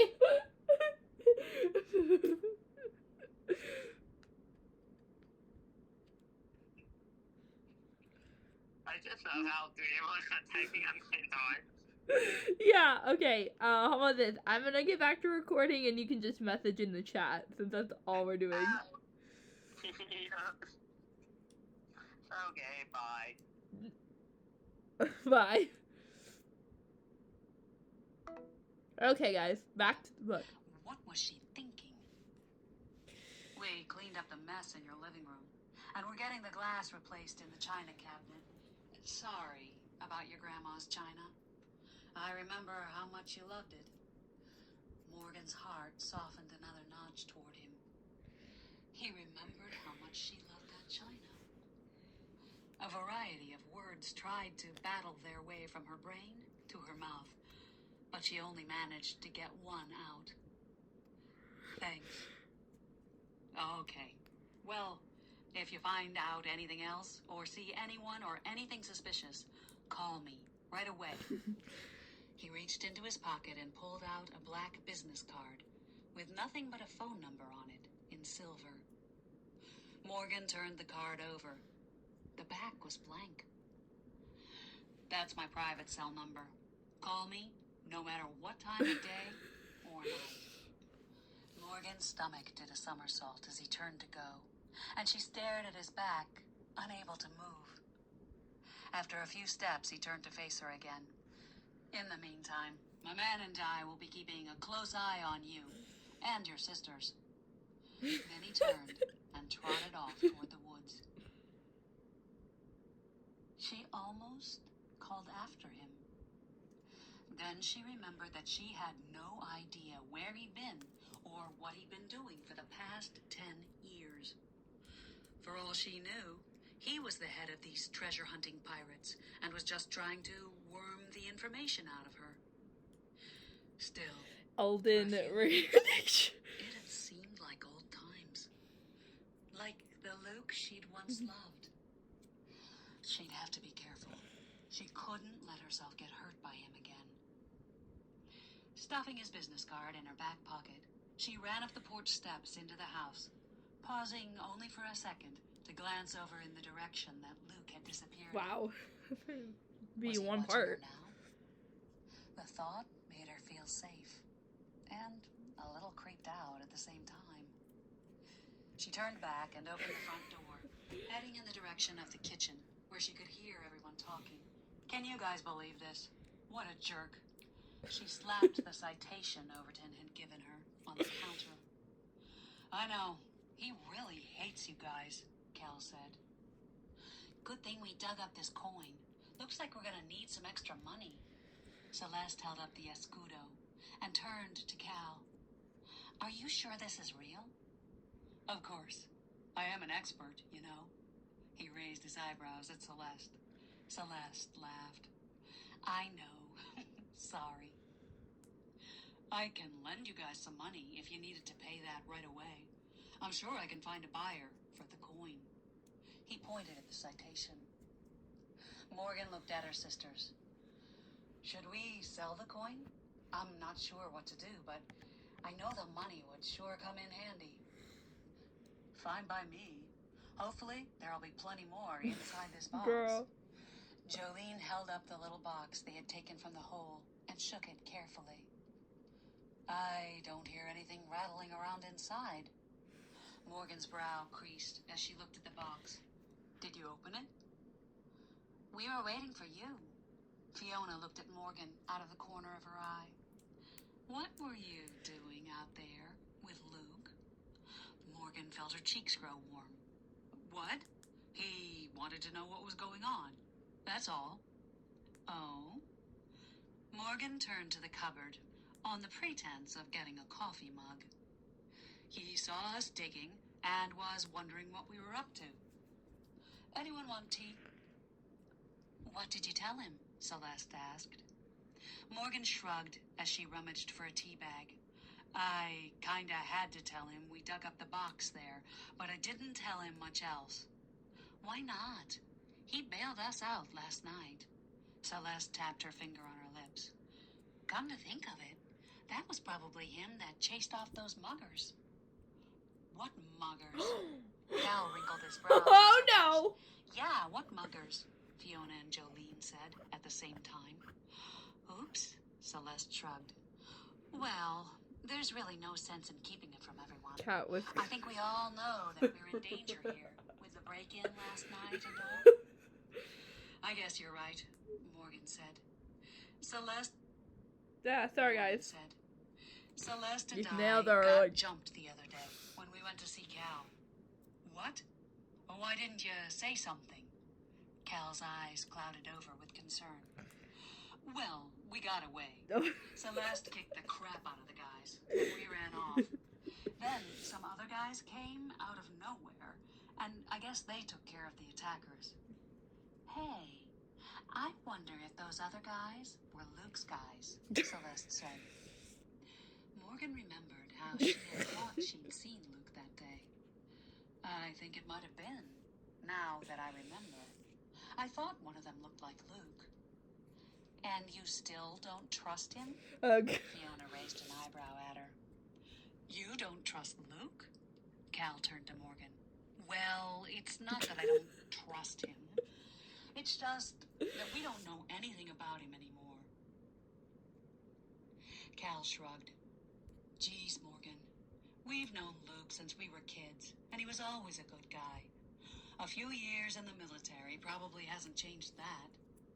Are you sure you aren't letting your emotions get in the way of your better judgment? Morgan bristled.